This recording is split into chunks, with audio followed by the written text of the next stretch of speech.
আমি যে কোনো ভাবে শুনলেই আমার জন্য হেদায়েত হয়ে যাবে। আল্লাহ পাক তো কোরআন দিয়েছিল হেদায়েতের জন্য, যালিকাল কিতাবু লা রাইবা ফীহি হুদাল লিল মুত্তাকিন। এটা এমন একটি কিতাব যার ভিতরে কোনো সন্দেহ নেই, সন্দেহের অবকাশ নেই। এটা হেদায়েতের জন্য দেওয়া হয়েছে। কাদেরকে হেদায়েত করবে? আল মুত্তাকিন, যারা মুত্তাকি হবে তাদেরকে কোরআন হেদায়েত করবে। মুত্তাকি হওয়ার জন্য শর্তই হচ্ছে আপনাকে অবশ্যই কোরআনের কথা দিলের কান দিয়ে শুনতে হবে। আল্লাহ পাক কোরআনে বলেন, ওয়া ইযা কুরিআল কুরআন ফাসতামিউ লাহু ওয়া আনসিতু। যখন কোরআন তিলাওয়াত করা হবে, কোরআনের আলোচনা করা হবে, কোরআনের কথা বলা হবে, তখন তোমরা চুপ করে থাকবে এবং কান লাগিয়ে শুনবে। এই চামড়ার কান দিয়ে শুনলে হবে না দিলের কান দিয়ে শুনতে হবে? চামড়ার কান তো পৃথিবীর যত কীট পতঙ্গ পশু পাখি আছে সবাইকে আল্লাহ দান করেছে। এই যখন আজ গোশে দিল বায়দ শুনুত গোশে দিল ইজানাদার হিজে সুদ গোশে দিল বা জুমলা হাইওয়ান হামদামাস গোশে দিল মখসুস নসলে আদমাস। কবি সুন্দর করে বলেন যে দিলের কান এটা আল্লাহ পাক শুধুমাত্র মানব জাতিকে দিয়েছেন। চামড়ার কান এটা তো গরু ছাগলেরও আছে, চামড়ার কান এটা তো কুকুরেরও আছে, বিড়ালের আছে, শুকরের আছে, এমনকি পিপিলিকা, পিঁপড়া, ছোট ছোট পিঁপড়া যে আমরা দেখি, পিঁপড়ার চেয়ে আরো ছোট কোনো প্রাণী থাকলে সেটারও কি আছে? চামড়ার কান আছে। তো চামড়ার কান তো সব প্রাণীর জন্য আল্লাহ পাক দিয়েছেন। আমিও একটা প্রাণী হিসাবে আমাকে আল্লাহ পাক চামড়ার কান দিয়েছেন। তো আমার কান আর তাদের কানের মধ্যে পার্থক্যটা কি? তারা শুধু কান দিয়ে শুনে, চামড়ার কান দিয়ে শুনে, কিন্তু কিছু বুঝে না, উপলব্ধি করতে পারে না। কিন্তু মানুষের বৈশিষ্ট্য হচ্ছে সে চামড়ার কান দিয়ে শুনবে, এটা ঢুকবে চামড়ার কান দিয়ে, কিন্তু লাগবে কোথায়? অন্তরে, দিলে গিয়ে লাগবে। এ কারণে বলা হয় যে দিলেরও একটা কান আছে, সেটা কাজ করে কখন?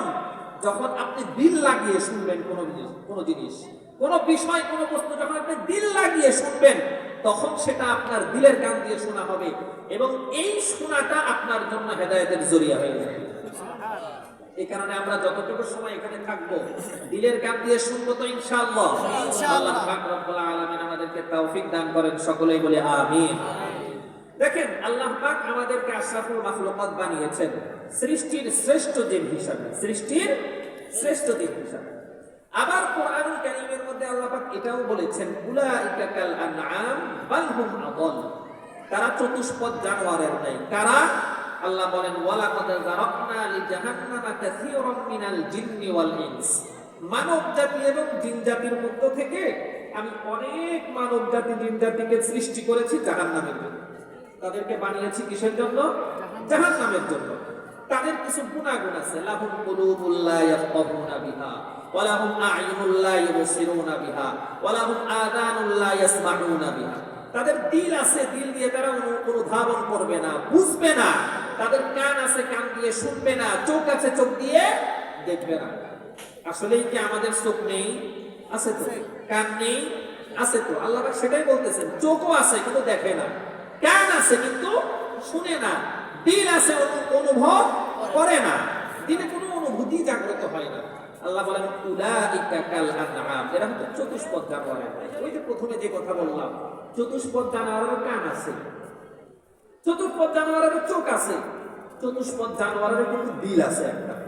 দিল যদি না থাকতো, আমরা অনেক সময় দেখি কোরবানির সময় কোরবানির গরু ক্রয় করি, আমরা কোরবানির জন্য ছাগল ক্রয় করি।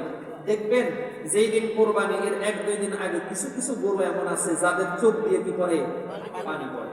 সে বুঝতে পারে যে 1-2 দিন পরে আমাকে জবেহ করে দেওয়া হবে, আমাকে কোরবানি করে দেওয়া হবে, সে বুঝতে পারে। বা কোনো পশুর সামনে আরেকটা পশুকে যদি জবেহ করা হয়, দেখবেন সেই পশুটা লাফালাফি করে, ছুটাছুটি করে, দাপড়াদাপড়ি করে। কেন করে? সে বুঝতে পারে যে এরপরে কার সিরিয়াল? আমার সিরিয়াল। তাদের আল্লাহ পাক রব্বুল আলামিন সৃষ্টিগত হাইসিয়ত হিসাবে, অবস্থান হিসাবে তাদের জন্য একটা দিল আল্লাহ পাক দিয়েছেন। কিন্তু তার দিল আর একজন মানুষের দিল, আশরাফুল মাখলুকাতের দিল কি একরকম হবে? হবে না। আপনি একটা গরুর সামনে যদি 30 পারা কোরআনুল কারীমকে খতম করে ফেলেন তিলাওয়াত করতে করতে, কোনো ফায়দা হবে না। কিন্তু একটা মানুষের সামনে যদি এটা করেন, তখন আল্লাহ পাক রব্বুল আলামিন বলতেছেন, কোন মানুষ ইমানদার যদি হয়ে থাকে, তার ভিতরে যদি ঈমান থেকে থাকে, তাহলে আল্লাহর নাম শোনার সঙ্গে সঙ্গে তার অন্তর প্রকম্পিত হয়ে যাবে, তার শরীরের ভিতরে এক ধরনের অনুভূতি তৈরি হয়ে যাবে, তার অন্তর এক ধরনের উৎফুল্লতায় লাফালাফি করতে থাকবে, তার ঈমান বৃদ্ধি পেতে থাকবে। এটাই হচ্ছে ঈমানদারের আলামত। ইদা যুকিরাল্লাহ ওয়াজিলাত কুলুবুহুম, অন্তর প্রকম্পিত হয়ে যায়। আজকাল আমরা কোরআন তেলাওয়াত শুনি, কিন্তু কোরআন তেলাওয়াত আমাদের অন্তর কি করে না? আসর করে না। এই যে লম্বা সময় ধরে আমরা ওয়াজ নসিহত শুনি, কিন্তু এটা আমাদের অন্তরে কি করে না? আসর করে না। কেন করে না? ওই যে দিল আছে, কিন্তু দিলের কান দিয়ে আমরা শুনি না। আল্লাহ পাক রব্বুল আলামিন আমাদেরকে দিলের কান দিয়ে কথাগুলো শোনার তৌফিক দান করেন। যেটা বলছিলাম, একটা মানুষ আল্লাহ পাক রব্বুল আলামিনের পক্ষ থেকে সৃষ্টির শ্রেষ্ঠ জীব হিসেবে জন্মগ্রহণ করে, আবার সে তার কর্মের মাধ্যমে এই সৃষ্টির শ্রেষ্ঠ জীব আশরাফুল মাখলুকাত হিসাবে তার অস্তিত্ব ধরে রাখতে সক্ষম হয়, অথবা সে তার অস্তিত্বকে বিলীন করে দিয়ে চতুষ্পদ জানোয়ারের চেয়ে নিকৃষ্ট হয়ে যায়। আল্লাহ বলেন, উলাইকা কাল আনআম বাল হুম আদাল, শুধু চতুষ্পদ জানোয়ারের ন্যায় নয়, বরং এরা এর চেয়ে আরো নিকৃষ্ট হয়ে যায়। কিসের মাধ্যমে হয়? গুনাহের মাধ্যমে। কিসের মাধ্যমে? গুনাহের মাধ্যমে, পাপের মাধ্যমে। একটা মানুষ, শুরুতে বলেছি, ঈমানদার তো সে যে গুনাহ করবে, বুঝে আসার পরে কি করবে? তাওবা করবে, আল্লাহ পাকের দিকে ফিরে আসবে। কিন্তু পোড়া কপাল হচ্ছে সেই মানুষ যে গুনাহ করে ঠিক, কিন্তু তাওবা করার সুযোগ তার হয় না। যে মানুষটা চুরি করে, সারাটা জীবন ভর চুরি করতেছে, চুরির উপরে সে মৃত্যুবরণ করলো, বুঝতে হবে এই মানুষটা কপাল পোড়া। যে মানুষটি হারাম খায়, সারাটা জীবন ভর সে হারাম খাচ্ছে এবং এই হারামের উপরেই তার মৃত্যুবরণ হয়ে গেল, বুঝতে হবে মানুষটা কপাল পোড়া। এই মানুষটার কপালে জান্নাত থাকার সম্ভাবনা নেই। কেন? এক হাদিসে রাসূল সাল্লাল্লাহু আলাইহি ওয়াসাল্লাম বলেন, লা ইয়াজনি যানি হিনা ইয়াজনি ওয়া হুয়া মুমিন, ওয়া লা ইয়াসরিকু সারিকু হিনা ইয়াসরিকু ওয়া হুয়া মুমিন, ওয়া লা ইয়াশরাবুল খামরা হিনা ইয়াশরাবু ওয়া হুয়া মুমিন। কোন মানুষ জিনাহে লিপ্ত হয়, কোন ঈমানদার যদি জিনাহে লিপ্ত হয়, তো জিনাহে লিপ্ত থাকা অবস্থায় সে আর মুমিন থাকে না, সে আর ঈমানদার থাকে না। কোন ঈমানদার যখন চুরি করে, চুরি করা অবস্থায় সে আর কি থাকে না? ঈমানদার থাকে না। কোন ঈমানদার যখন মদ পান করে, শরাব পান করে, নেশা জাতীয় দ্রব্য পান করে, তো সে এই নেশা জাতীয় দ্রব্য, মাদক নেওয়ার সময় তার ভিতরে আর কি থাকে না? ঈমান থাকে না। তো ঈমান কোথায় যায়? অন্য এক বর্ণনায় এসেছে, ঈমান তার অন্তর থেকে বের হয়ে মাথার উপরে ছায়ার মতো ঘুরতে থাকে। মাথার উপরে কিসের মতো ঘুরতে থাকে? ছায়ার মতো ঘুরতে থাকে। যখন সে এই কবিরা গুনাহ থেকে বিরত হয়, তখন তার ঈমান আবার তার অন্তরে কি করে? ফিরে আসে।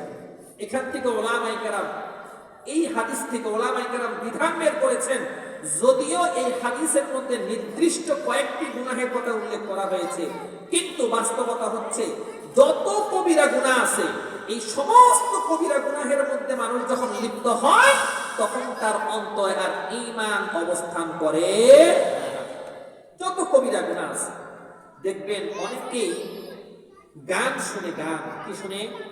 গান শুনে, হিন্দি গান শুনে, ইংলিশ গান শুনে, বাংলা গান শুনে, বাদ্যযন্ত্র দিয়ে যে গানগুলো শোনানো হয়।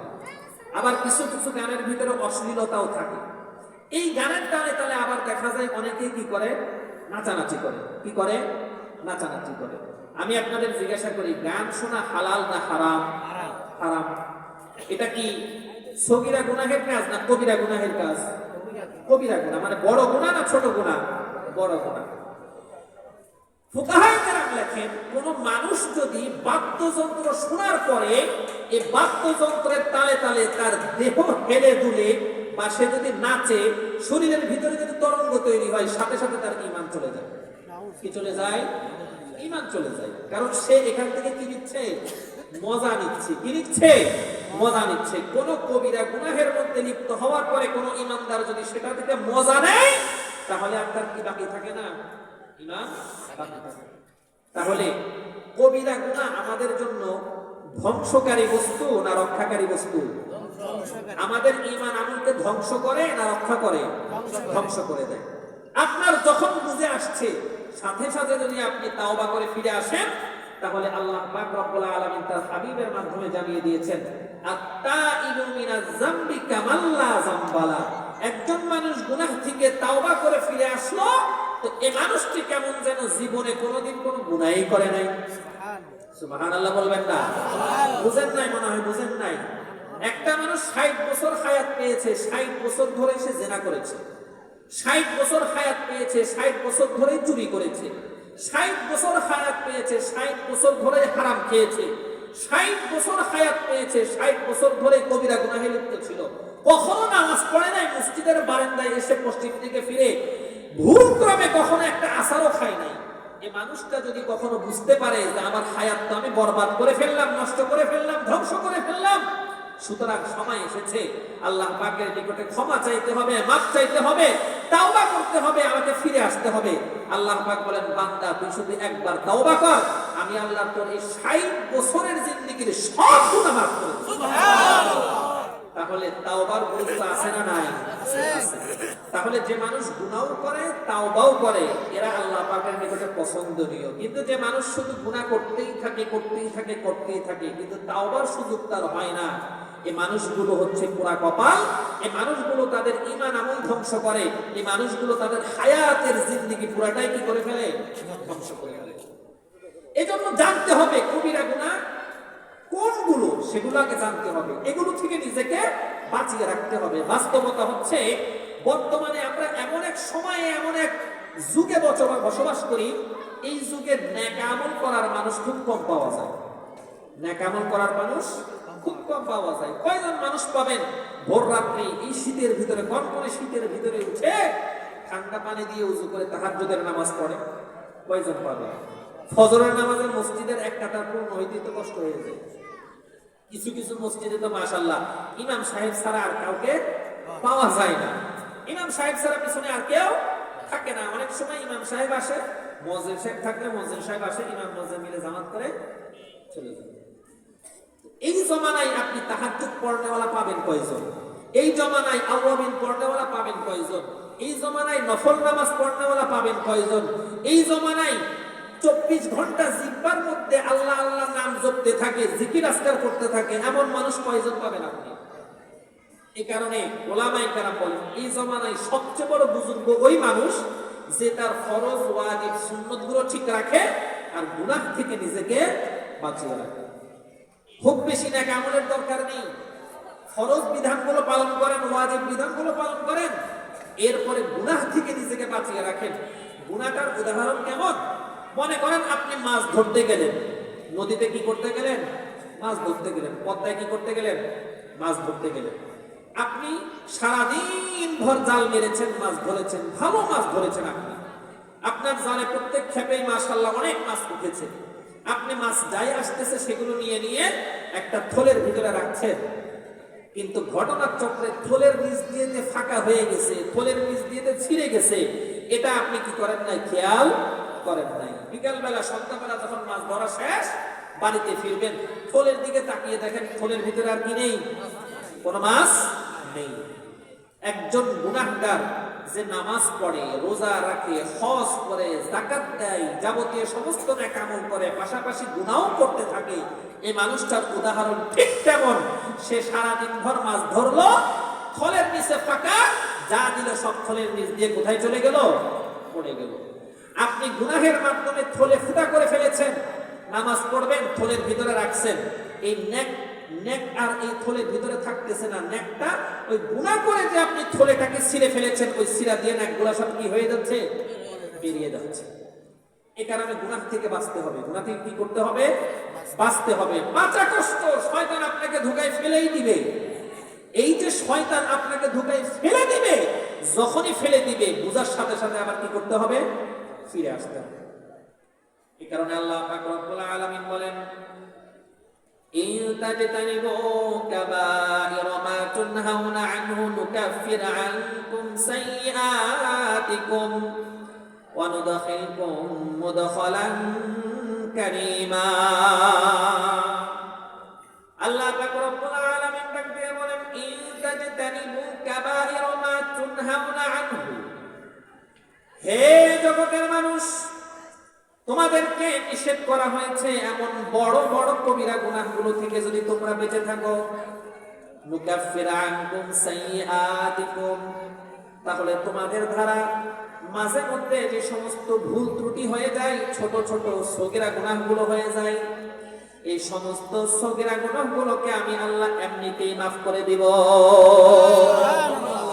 শুধুমাত্র মাফ করবো তাই না, শুধু যদি তোমরা কবিরা গুনাহ থেকে নিজেদেরকে বাঁচিয়ে রাখো, আল্লাহ বলেন ওয়া নুদখিলকুম মুদখালান কারীমা, আমি তোমাদেরকে একটি সম্মানজনক স্থান দান করব, সম্মানজনক অবস্থানে আমি আল্লাহ নিজেই তোমাদেরকে প্রবেশ করাবো। তার মানে এখানে আল্লাহ পাক রব্বুল আলামিন কোনো নেক কাজ করতে বলছেন না, আল্লাহ পাক রব্বুল আলামিন বেশি বেশি নামাজ পড়তে বলছেন না, আল্লাহ পাক রব্বুল আলামিন বেশি বেশি রোজা রাখার কথা বলেন নাই, আল্লাহ পাক রব্বুল আলামিন বেশি বেশি দান সদকা করার কথা বলেন নাই। আল্লাহ পাক বলছেন, বান্দা তুমি যদি শুধু নিজেকে কবিরা গুনাহগুলো থেকে বাঁচিয়ে রাখো, তাহলে আমি আল্লাহ তোমার সগীরা গুনাহগুলো এমনিতেই মাফ করে দিব। পাশাপাশি তুমি ওযু করবে, ওযুর মাধ্যমে সগীরা গুনাহ মাফ হবে। তুমি নামাজ পড়বে, নামাজের মাধ্যমে সগীরা গুনাহ মাফ হবে। দান সদকা করবে, দান সদকার মাধ্যমে সগীরা গুনাহ মাফ হবে। জিকির আজকার করতে থাকবে, জিকির আজকারের মাধ্যমেও সগীরা গুনাহ মাফ হবে। পথের মধ্যে কোনো কষ্টদায়ক বস্তু পড়ে আছে, সেটাকে সরিয়ে দিবে, তো তোমার সগীরা গুনাহ মাফ হতে থাকবে। ইন্নাল হাসানাত ইউযহিবুনাস সাইয়্যাত, আল্লাহ পাক বলেন মানুষ তুমি নেক আমল করতে থাকো, তোমার নেক আমলের বিনিময়ে আমি তোমার ছোট ছোট সগীরা গুনাহগুলো এমনি মাফ করে দেব। পাশাপাশি যদি তুমি কবিরা গুনাহ থেকে নিজেকে বাঁচিয়ে রাখো, কবিরা গুনাহ থেকে বড় বড় গুনাহ থেকে যদি তুমি নিজেকে বাঁচিয়ে রাখতে পারো, তাহলে তোমার ছোট ছোট গুনাহগুলোকে আমি মাফ করে দিব। শুধুমাত্র ছোট ছোট গুনাহ মাফ করব তাই না, বরং তোমার নেকের আমলনামায় আমি তোমাকে এমন কিছু নেক লিপিবদ্ধ করে দেব, যেগুলোর বিনিময়ে আমি আল্লাহ তোমাকে সম্মানজনক স্থান দান করব। কি বলেন আপনারা, মৃত্যুর পরে যদি সম্মানজনক স্থান দান করা হয়, তাহলে এই মানুষটি সফল কাম হবে না বিফল কাম হবে? জোরে বলুন, সফল কাম না বিফল কাম? সম্মানজনক স্থানটা জান্নাতে হবে না জাহান্নামে হবে? জোরে বলুন না, জান্নাতে হবে না জাহান্নামে হবে? আল্লাহ পাক রব্বুল আলামিন কোরআনুল কারীমের মধ্যে স্পষ্ট জানিয়ে দেন, ফামান যুহজিহা আনিন নার ওয়া উদখিলাল জান্নাহ ফাকাদ ফাজ, যে মানুষটিকে জাহান্নাম থেকে দূরে রাখা হবে, জাহান্নাম থেকে বাঁচিয়ে রাখা হবে আর জান্নাতে প্রবেশ করানো হবে, সে মানুষটি হয়ে যাবে সফলকাম। এই কারণে কবিরা গুনাহ থেকে বেঁচে থাকতে হবে। কবিরা গুনাহের পরিমাণ কেমন? উলামায়ে কেরাম, ফুকাহায়ে কেরাম, মুহাদ্দিসিনে কেরাম বিভিন্ন হাদিসের রিওয়ায়াত থেকে কবিরা গুনাহের সংখ্যা বের করেছেন। কেউ বলেছেন কবিরা গুনাহ 3টি, কেউ বলেছেন কবিরা গুনাহ 7টি, কেউ বলেছেন কবিরা গুনাহ 9টি, কেউ বলেছেন কবিরা গুনাহ 10টি, কেউ বলেছেন কবিরা গুনাহ 70টি। বাস্তবতা হচ্ছে তাফসীরে জালালাইনের মধ্যে, এই আয়াতের তাফসীরের মধ্যে জালালউদ্দিন সৈয়দী রাহিমাহুল্লাহ লিখেন, হযরত ইবনে আব্বাস রাদিয়াল্লাহু তাআলা আনহু তিনি বর্ণনা করেছেন কবিরা গুনাহ মোটামুটি 700-র কাছাকাছি। কেউ যদি এই 700-র কাছাকাছি কবিরা গুনাহ থেকে নিজেকে বাঁচিয়ে রাখতে পারে, তাহলে সে আল্লাহর ওলি হয়ে যাবে। সুবহানাল্লাহ। মোটামুটি কত? 700 কবিরা গুনাহ। এখন এই 700 কবিরা গুনাহ আপনি মুখস্থ করবেন কোত্থেকে? মুখস্থ করার সুযোগ আছে? সুযোগ নাই। তাহলে বাঁচবেন কিভাবে? যে বিষয় সম্পর্কে আপনার জ্ঞান নেই, আপনার অন্তরে সন্দেহ, এই কাজটা যে আমি করতেছি, এই কাজটা হালাল না হারাম, সেটাকেই আপনি ছেড়ে দেন। সেটাকে কি করে দেন? ছেড়ে দেন। যে বিষয়টা আপনার অন্তরে সন্দেহের উদ্রেক করে, সন্দেহ তৈরি করে, সেই কাজটাকে আপনি ছেড়ে দেন। অন্তত পক্ষে কোনো আলেমের কাছে মাসালা জিজ্ঞেস করার আগ পর্যন্ত আপনি স্টপ হয়ে যান, বন্ধ হয়ে যান। আমি কোনো আলেমের কাছে জিজ্ঞাসা করব, এরপরে যদি সে বলে যে না ঠিক আছে আপনি যে কাজটা করতেছেন এটা গুনাহের কাজ না, এটা জায়েজ, এটা হালাল, তারপরে আপনি সেটা করেন। এভাবে যদি আপনি আপনার হায়াতের জিন্দেগি পরিচালনা করেন তাহলে আপনি কবিরা গুনাহ থেকে বেঁচে থাকতে পারবেন। আর যদি কবিরা গুনাহ থেকে বেঁচে থাকতে পারেন, জান্নাতের রাস্তাটা নিরাপদ থাকবে, নিরাপদ রাস্তা দিয়ে আপনি জান্নাতে প্রবেশ করতে পারবেন। আল্লাহর হাবিব সরকারে দু আলম সাল্লাল্লাহু আলাইহি ওয়াসাল্লাম এক হাদিসের মধ্যে 3টি কবিরা গুনাহের কথা বলেছেন। আরেক হাদিসের মধ্যে আল্লাহর হাবিব মোটামুটি 7টি কবিরা গুনাহের কথা বলেছেন। 3টি কবিরা গুনাহের কথা যে হাদিসে বলেছেন, এখানকার একটা আবার ওই 7টার মধ্যেও আছে। তার মানে একটা বাদ দিলে 7 আর 2 কত হয়? 9। মোটামুটি 9টা কবিরা গুনাহ যেগুলো মানুষকে ধ্বংস করে দেয়। এমন ধ্বংসাত্মক 9টি কবিরা গুনাহের কথা আল্লাহর হাবিব হাদিসের মধ্যে বর্ণনা করেছেন। এছাড়াও বড় বড় অনেক কবিরা গুনাহ আছে, যে কবিরা গুনাহগুলো মানুষের হায়াতকে ধ্বংস করে দেয়, আমলনামা ধ্বংস করে দেয়। আল্লাহর হাবিব সরকার দু আলম সাল্লাল্লাহু আলাইহি ওয়াসাল্লাম বলেন, আলা উনাব্বিউকুম বিআকবারিল কাবাইর। হে আমার সাহাবীরা, আমি কি তোমাদেরকে সবচাইতে বড় কবিরা গুনাহ সম্পর্কে জানাবো না, সংবাদ দিব না? কুলনা বালা ইয়া রাসূলুল্লাহ। সাহাবায়ে কেরাম ডাক দিয়ে বললেন, হ্যাঁ অবশ্যই ইয়া রাসূলুল্লাহ। কেন নয়, অবশ্যই আপনি আমাদেরকে সবচেয়ে বড় কবিরা গুনাহ সম্পর্কে অবগত করুন। আল্লাহর হাবিব সর্বপ্রথম বললেন, আল ইশরাকু বিল্লাহ। সবচাইতে বড় কবিরা গুনাহ হচ্ছে আল্লাহ পাকের সঙ্গে কাউকে শরীক করা। 2 নম্বরে বললেন ওয়াকুকুল ওয়ালিদাইন। 2 নম্বরে সবচেয়ে বড় কবিরা গুনাহ হচ্ছে পিতামাতার অবাধ্য হওয়া। এই 2টা বলার সময় আল্লাহর হাবিব হেলান দিয়ে বসেছিলেন। এরপরে হেলান থেকে সোজা হয়ে বসলেন। রাবী বলেন ওয়াকানা মুত্তাকিআন ফাজালাসা ফাকালা। হেলান দিয়ে বসা ছিলেন, সেখান থেকে সোজা হয়ে বসলেন। তার মানে এরপরে যেটা বলছেন এটা আরো গুরুত্বপূর্ণ। আল্লাহর হাবিব ডাক দিয়ে বলেন, আলা ওয়া কাউলুজ জুরি ওয়া শাহাদাতুজ জুর। আলা ওয়া কাউলুজ জুরি ওয়া শাহাদাতুজ জুর। বর্ণনা করে বলেন, ফামা যালা ইয়াকুলুহা। আল্লাহর হাবিব এটা বলতেইছেন বলতেইছেন বলতেইছেন, থামেন না। হাত্তা কুলতু লা ইয়াসকুতু। আমি শেষ পর্যন্ত মনে মনে ধারণাই করে ফেললাম আল্লাহর হাবিব হয়তো আর চুপ হবেনই না। অনেক বর্ণনা এসেছে সাহাবায়ে কেরাম মনে মনে চিন্তা করছেন, হায় রে আল্লাহর হাবিব যদি চুপ হয়ে যেতেন। এই 3টা কবিরা গুনাহের কথা শুনে নেন। 1 নম্বরে আল্লাহর হাবিব বলেন, কবিরা গুনাহ যেগুলো এর ভিতরে সবচেয়ে বড় কবিরা গুনাহ হচ্ছে আল ইশরাকু বিল্লাহ। কোন মানুষ যদি আল্লাহ পাকের সঙ্গে শিরিক করে, শিরিকের গুনাহে যদি কেউ লিপ্ত হয় তাহলে তার ঈমান চলে যায়। আর মুশরিককে আল্লাহ পাক রব্বুল আলামিন চিরস্থায়ী জাহান্নামের মধ্যে প্রবেশ করা। এখন প্রশ্ন হলো, হুজুর আমরা সবাই তো ঈমানদার, আমরা সবাই কি ঈমানদার? আল্লাহর হাবিব এক হাদিসের মধ্যে এতটাই আশ্চর্যজনক একটা বর্ণনা করেছেন যেটা শুনলে আপনারা ভয়ে থরথর করে কাঁপবেন যদি বুঝেন।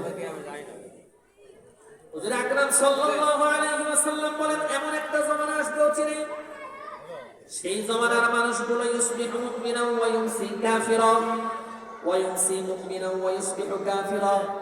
এমন একটা সময় আসবে, এমন একটা জামানা আসবে যেই জামানায় মানুষগুলো সকালে ঈমানদার থাকবে, বিকালে কাফের হয়ে যাবে।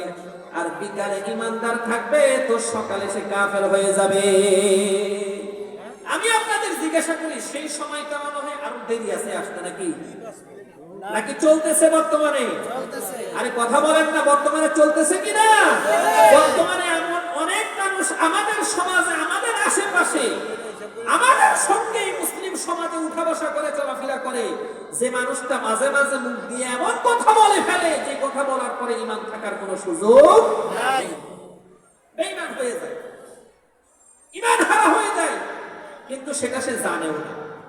আল্লাহ পাক কোরআনে এটাও বলেছেন, ওয়ালাকিন লা তাশআরুন ওয়ালাকিন লা তাশউরুন ওয়ালাকিন লা ইয়াশউরুন ওয়ালাকিন লা ইয়ালামুন। এভাবে আল্লাহ পাক কোরআনে বিভিন্ন জায়গায় বলেছেন যে তাদের যে ঈমান চলে যায় আসলে তারা বুঝতেও পারে না। শিরিক কতটা জঘন্য অপরাধ।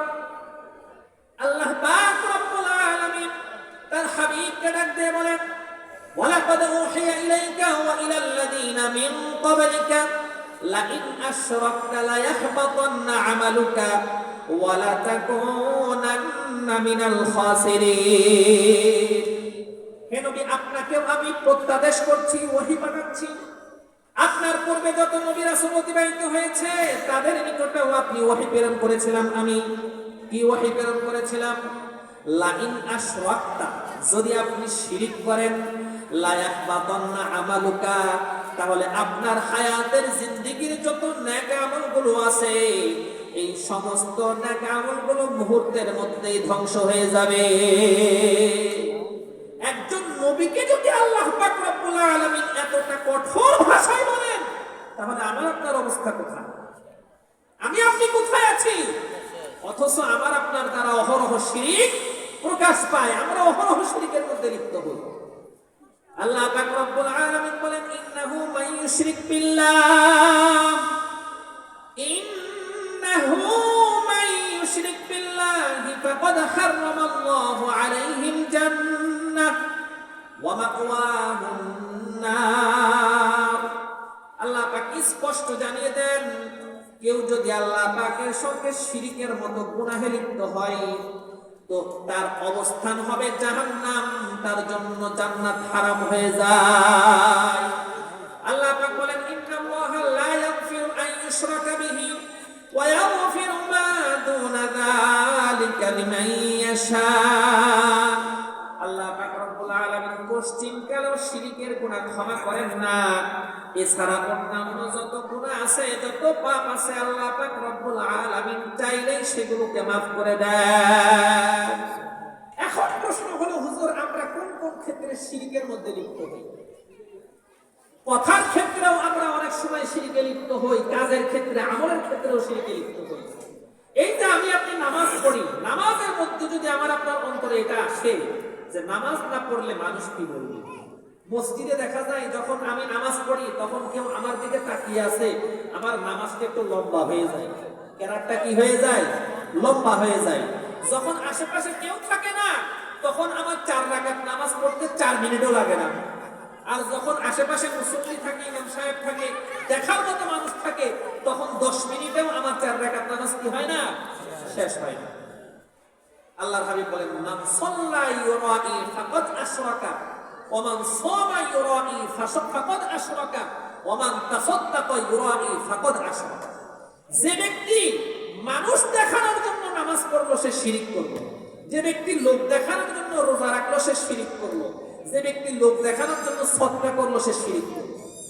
তাহলে এবার আপনি চিন্তা করেন তো, বসে বসে জীবনের কতগুলো নামাজ আপনি মানুষকে দেখানোর জন্য পড়েছেন? এটাকে আল্লাহ হাবিব হাদিসের মধ্যে শিরকে খফি বলেছেন, গুপ্ত শিরিক। গুপ্ত শিরিক যেটা, যে কাজটা করলে কেউ এটা বুঝবে না যে আপনি আসলে শিরিক করতেছেন। মানুষ দেখবে যে আপনি নামাজ পড়তেছেন, মানুষ দেখে আপনি কি করতেছেন? নামাজ পড়তেছেন। আরে তো নামাজ পড়তেছে পাক্কা নামাজি, সামনের কাতারে নামাজিওয়ালা, সামনের কাতারে দাঁড়িয়ে নামাজ পড়ে, ইমামের পিছনে ছাড়া নামাজি পড়ে না, অথচ বাস্তবে সে কি করতেছে? শিরিক করতেছে। এই কারণে আল্লাহ হাবিব বলেন যে আমি আমার উম্মতের ক্ষেত্রে এই গুপ্ত শিরিক, সুপ্ত শিরিকের ক্ষেত্রে সবচাইতে বেশি আশঙ্কায় আছি যে আমার উম্মত এই গুপ্ত শিরিকের কারণে না জানি ধ্বংস হয়ে যায়।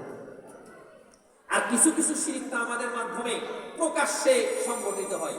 যেমন আপনারা শুনলে বুঝবেন, আমাদের দেশের অনেক পরিবার, অনেক বংশ, অনেক বাড়ির মহিলারা এমন আছে যাদের সন্তানাদি হয় না। যাদের কি হয় না? সন্তানাদি হয় না। সন্তানাদি হয় না, কি করবে? কেউ একজন এসে পরামর্শ দেয়, এক কাজ করো, অমুক বাবার দরবারে যাও, অমুক বাবার দরবারে গিয়ে মান্নত করো, মান্নত করলে কি হয়ে যাবে? সন্তান হয়ে যাবে। অথবা অমুক বাবার দরবারে গিয়ে বাবার কাছে চাইবে, বাবা কি দিয়ে দিবে? সন্তান দিয়ে দিবে। আমি আপনাদেরকে জিজ্ঞাসা করি, কেউ যদি কোন বাবার দরবারে গিয়ে বাবার কাছে সন্তান চায়, তাহলে এক মুহূর্তের জন্য কি তার ঈমান থাকবে? জোরে বলুন না, ঈমান থাকবে? সন্তান দেওয়ার মালিক কে? জোরে বলুন না, সন্তান দেওয়ার মালিক কে?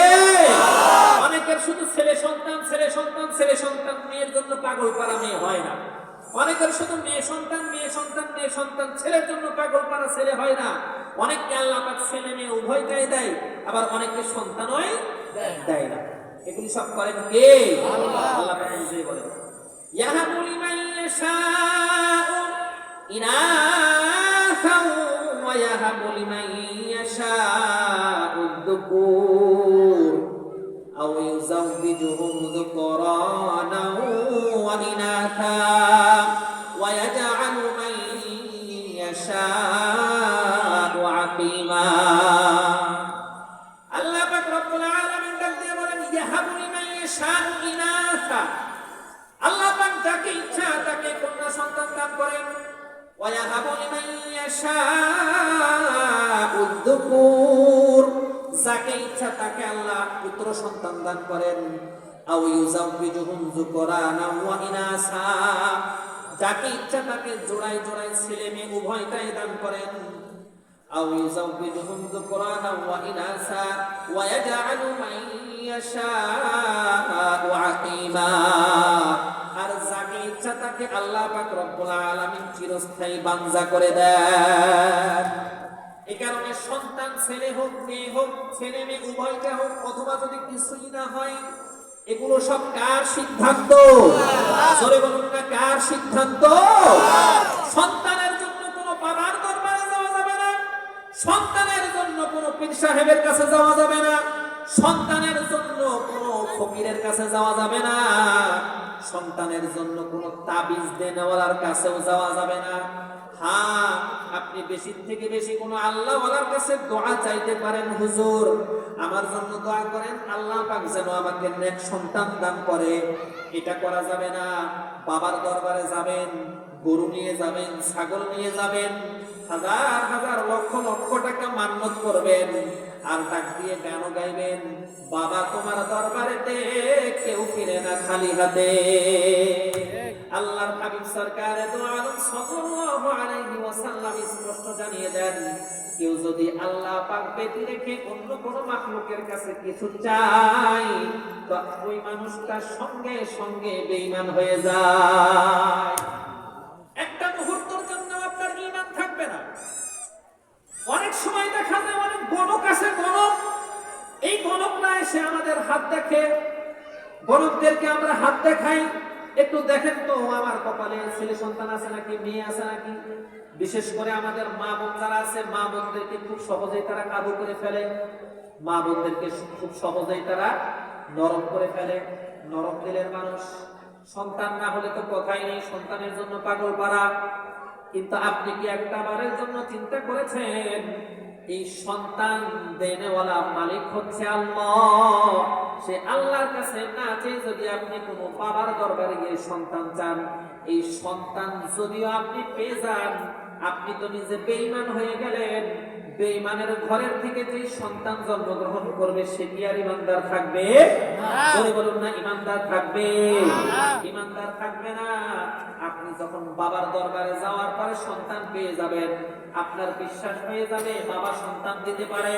আপনার সন্তান দুনিয়ার জমিনে যখন আগমন করবে, তখন আপনার সন্তান আপনার আদর্শ লালন করবে। সন্তানকে জানিয়ে দিবেন, বাবা তুমি কিন্তু অমুক বাবার দরবারের বাবার দোয়ার ফসল, অমুক বাবা কিন্তু তোমাকে দান করেছে। সন্তানও এই মাজার পূজারী হয়ে যাবে, বাবার ভক্ত হয়ে যাবে, সন্তানও বেঈমান হয়ে যাবে। আপনার হাত ধরে নতুন এক সিলসিলা জারি হয়ে গেল, আপনি নিজে মুশরিক হয়ে গেলেন, পরবর্তী প্রজন্মকেও আপনি মুশরিক বানিয়ে দিলেন। এখন প্রশ্ন আসতে পারে, হুজুর অনেকেই তো বাবার দরবারে যাওয়ার পরে সন্তান হয়, বাবার দরবারে যাওয়ার পরে কি হয়? সন্তান হয়। আমি এক্ষেত্রে একটা উদাহরণ দেই, যদিও শুনতে খারাপ শোনা যায়, যদিও শুনতে খারাপ শোনা যায়, এই উদাহরণটা আমি দেই। বাবার দরবারে গেলে অনেকেই সন্তান পায়, সেটাও কিন্তু আল্লাহ দেয়। দেয় কেন? পরীক্ষা করার জন্য। কি জন্য দেয়? পরীক্ষা করার জন্য। এখন প্রশ্ন হলো, আগে দিল না, বাবার দরবারে যাওয়ার পরে দিল কেন? এই বাবার দরবারে যাওয়ার পরে আপনাকে যে সন্তান দেওয়া হয়েছে, এই সন্তানটা মনে করেন বিয়ে ছাড়া সন্তান। কি সন্তান? সন্তান পাওয়ার জন্য বিবাহের দরকার আছে না নাই? জোরে বলুন না, বিবাহের দরকার আছে না নাই? বিয়ে করার পরে সন্তান, এক বেটা আছে, এক পীর সাহেব আসছে এলাকায়, পীর সাহেবের কাছে যায় বলে হুজুর একটু দোয়া করেন যেন সন্তান হয়। হুজুর কয় ঠিক আছে দোয়া করে দিলাম, সন্তান হবে। পরের বছর আবার যখন হুজুর আসছে, হুজুরের কাছে গিয়ে বলে হুজুর কি দোয়া করলেন, সন্তান তো হইল না। কয় বিয়ে করছো নি? কয় না বিয়ে তো করিনি। বেড়া করতে গিয়েছে, বিয়ে করছ তো সন্তান হবে কোথেকে? বিয়ে না করলে সন্তানই তো হবে না, তুই আগে বিয়ে কর তারপরে দোয়া করলে কাজে আসবে। অনেকে হাত পাও ছেড়ে দিয়ে খালি দোয়ার পিছনে দৌড়ায়। আরে ভাই দোয়াতে কাজ হবে না, চেষ্টা লাগবে তো। এ কারণে শুধু দোয়াতে কাজ হয় না, চেষ্টাও করতে হয়। চেষ্টাতেও কাজ হয় না, দোয়াও করতে হয়। দোয়াও লাগে, দাওয়াও লাগে। তো যাই হোক, বিবাহের মাধ্যমেও সন্তান হয়। আচ্ছা, বিবাহ ছাড়া যদি নারী পুরুষ মিলামিশা করে সন্তান হয় কি হয় না? কথা বলে না, হয় কি হয় না? হয়। বিবাহের মাধ্যমে যে সন্তান এসেছে এটা বৈধ না অবৈধ? বিবাহ ছাড়া যে সন্তান এসেছে এটা বৈধ না অবৈধ? অবৈধ। ঠিক তেমনি ভাবে আল্লাহর কাছ থেকে চেয়ে যে সন্তান নেবেন এটা হলো বৈধ সন্তান, অর্থাৎ আপনিও মুমিন আছেন, সন্তানও মুমিন থাকবে। কিন্তু বাবার কাছ থেকে চেয়ে যদি কোনো সন্তান নেন, এই সন্তান আর বৈধ থাকে না, এই সন্তান অবৈধ হয়ে যায়। এই সন্তান কি হয়ে যায়? অবৈধ হয়ে যায়। উদাহরণ এটাই, বুঝে নেন আপনি। বিবাহ করার পরে মিলামিশা করলে সন্তান হয়, বিবাহ ছাড়া মিলামিশা করলেও কি হয়? সন্তান হয়। ঠিক তেমনি ভাবে আল্লাহর কাছে চাইলেও সন্তান হয়, বাবার কাছে চাইলেও সন্তান হয়। আল্লাহর কাছে চেয়ে সন্তান নিলেন, তার মানে বিবাহের মাধ্যমে সন্তান নিলেন বৈধ পন্থায়। বাবার কাছে চেয়ে সন্তান নিলেন, তার মানে হচ্ছে বিয়ে ছাড়া সন্তান নিলেন অবৈধ পন্থা। অবৈধ পন্থায় সন্তান নেওয়ার পরে এই সন্তান মানুষ হবে না? চলে বলেন এই সন্তান মানুষ হবে না। এ কারণে খুব সাবধান। এই জাতীয় শিরিকগুলো সাধারণত আমাদের সমাজে চলতে থাকে। আমাদের সমাজে আরো অনেক কুসংস্কার আছে যেগুলো সরাসরি শিরিক, কিন্তু আমরা জানি না। সবগুলো বলতে গেলে শুধু একটা বিষয় সময় চলে যাবে, সময় সংক্ষেপ, সামনে বাড়ি। এরপরে আল্লাহর হাবিব সরকার দু আলম সাল্লাল্লাহু আলাইহি ওয়াসাল্লাম 2 নম্বরে যেই সবচাইতে বড় কবিরা গুনাহের কথা বললেন সেটা হলো ওয়াকুকুল ওয়ালিদাইন, পিতামাতার অবাধ্য হওয়া, পিতামাতার কথা না শোনা, পিতামাতাকে কষ্ট দেওয়া, পিতামাতার অবাধ্য সন্তান। কোন সন্তান যদি পিতামাতার অবাধ্য হয়, আল্লাহর হাবিব সরকার দু আলম সাল্লাল্লাহু আলাইহি ওয়াসাল্লাম বলেন সে শুধুমাত্র সাধারণ কোন কবিরা গুনাহ করলো না, বরং কবিরা গুনাহ সমূহের মধ্য থেকে সবচাইতে বড় কবিরা গুনাহের একটা করে বসলো। কেন কেন? তার কারণ হচ্ছে শিরিক করলে আল্লাহর হক নষ্ট হয়। কার হক নষ্ট হয়? এটা আল্লাহ পাক মানতে পারেন না। কেন মানতে পারেন না? সৃষ্টি করেছেন আল্লাহ। সৃষ্টি করেছেন কে? আল্লাহ। এই কারণে আল্লাহ পাক তার বান্দা ইবাদত করবে, ইবাদতের ক্ষেত্রে আল্লাহর সঙ্গে অন্য কাউকে শরীক, সেটা সে মানতে পারে না। ঠিক তেমনি ভাবে আমাকে আপনাকে আল্লাহ সৃষ্টি করলেও মা বাবার মাধ্যমে দুনিয়াতে পাঠিয়েছেন। কার মাধ্যমে? মা বাবার মাধ্যমে দুনিয়াতে পাঠিয়েছেন। এই কারণে পিতামাতা আল্লাহর সঙ্গে শিরিক করলে যেমন আল্লাহ বরদাস্ত করতে পারেন না, ঠিক আল্লাহ পাকের সৃষ্টি যে মাধ্যমে প্রকাশ পেয়েছে সেই মাধ্যমের সঙ্গে নাফরমানি করলেও আল্লাহ পাক বরদাস্ত করতে পারেন না। এই কারণে কোরআনুল কারীমের ভিতরেও আল্লাহ পাক রব্বুল আলামিন এভাবেই বলেছেন ওয়াকাদা রাব্বুকা আল্লা তা'বুদু ইল্লা ইয়্যা। এটা আল্লাহর ফয়সালা। এখানে মোহর মারা হয়ে গেছে, ফয়সালা হয়ে গেছে, আল্লাহ ছাড়া অন্য কারোর ইবাদত চলবে না। ওয়াবিল ওয়ালিদাইনি ইহসানা, এরপরেই বলতেছে পিতামাতার সঙ্গে সদ্ব্যবহার করতে হবে। এটাও কার ফয়সালা? আল্লাহর ফয়সালা। এখন আপনারাই বলেন, আমাদের সমাজে পিতামাতার বাধ্য সন্তানের সংখ্যা বেশি না অবাধ্য সন্তানের সংখ্যা বেশি? সবাই বলেন না। বাধ্য সন্তানের সংখ্যা বেশি না অবাধ্য সন্তানের সংখ্যা বেশি? অবাধ্য সন্তানের সংখ্যা বেশি। তাহলে তো স্পষ্ট বুঝতেই পারতেছেন সন্তান কোন দিকে যাচ্ছে। পিতামাতার অবাধ্য মানে সুনিশ্চিত জাহান্নামে। সুনিশ্চিত কি? জাহান্নামে। আল্লাহর হাবিব সরকার দু আলম সাল্লাল্লাহু আলাইহি ওয়াসাল্লামকে সাহাবী জিজ্ঞাসা করলেন, ইয়া রাসূলুল্লাহ, মা হাক্কুল ওয়ালিদি, মা হাক্কুল ওয়ালাদি, মা হাক্কুল ওয়ালিদি আলা ওয়ালাদাইহি, পিতামাতার জন্য তার সন্তানের উপরে কি হক রয়েছে, কি অধিকার রয়েছে, পিতামাতা তার সন্তান থেকে কি ধরনের হক পায়, কি ধরনের অধিকার পায়। আল্লাহর হাবিব সরকার দু আলম সাল্লাল্লাহু আলাইহি ওয়াসাল্লাম বিস্তারিত কোনো লিস্ট দেন নাই, বিস্তারিত কোনো বিবরণ দেন নাই, মাত্র দুইটা শব্দ আল্লাহর হাবিব ব্যবহার করেছেন। আল্লাহর হাবিব বলেন, হুমা জান্নাতুকা ওয়া নারুক, পিতামাতাই তোমার জান্নাত আর পিতামাতাই তোমার জাহান্নাম। তার মানে হচ্ছে তুমি পিতামাতাকে সন্তুষ্ট করলে আল্লাহ পাক রব্বুল আলামিন তোমাকে জান্নাত দিয়ে দিবেন। পিতামাতাকে অসন্তুষ্ট করলে আল্লাহ পাক রব্বুল আলামিন ঘাড় ধাক্কা দিয়ে জাহান্নামে পাঠিয়ে দিবেন। এই কারণে আল্লাহর হাবিব এক হাদিসের মধ্যে বলেন, রিদার রাব্বি ফি রিদাল ওয়ালিদি ওয়া সাখাতুর রাব্বি ফি সাখাতিল ওয়ালিদি আই ওয়ালাদাইনি। আল্লাহর হাবিব সরকারে দো আলম সাল্লাল্লাহু আলাইহি ওয়াসাল্লাম বলেন, পিতামাতার সন্তুষ্টির মধ্যেই আল্লাহ পাকের সন্তুষ্টি, আর পিতামাতার অসন্তুষ্টির মধ্যেই রয়েছে আল্লাহ পাকের অসন্তুষ্টি। এবার যুবক ভাইরা নিজেরা নিজেরা বসে বসে চিন্তা করো, তুমি তোমার পিতামাতাকে সন্তুষ্ট রেখেছো না অসন্তুষ্ট করেছো? তুমি তোমার পিতামাতার বাধ্য না অবাধ্য সেটা তুমি নিজে নিজে চিন্তা করো। আল্লাহ পাক রব্বুল আলামিন কোরআনুল কারীমের মধ্যে পিতামাতার সঙ্গে কেমন আচরণ করবে সেটাও বলে দিয়েছেন। আল্লাহ বলেন, ওয়া ক্বাদা রাব্বুকা আল্লা তা'বুদু ইল্লা ইয়্যাহু ওয়া বিল ওয়ালিদাইনি ইহসানা ইম্মা ইয়াবলুগান্না 'ইনদাকাল কিবারা আহাদুহুমা আও কিলাহুমা ফালা তাকুল লাহুমা উফফিন ওয়া লা তানহারহুমা وقل لهما قولا كريما واخفض لهما جناح الذل من الرحمة وقل رب ارحمهما كما ربياني صغيرا وقل رب ارحمهما كما ربياني صغيرا। আল্লাহ পাক বলেন, আল্লাহর ফয়সালা, আল্লাহর ইবাদতের পরে পিতামাতার সেবা শুশ্রূষা করতে হবে, পিতামাতার সঙ্গে সদ্ব্যবহার করতে হবে।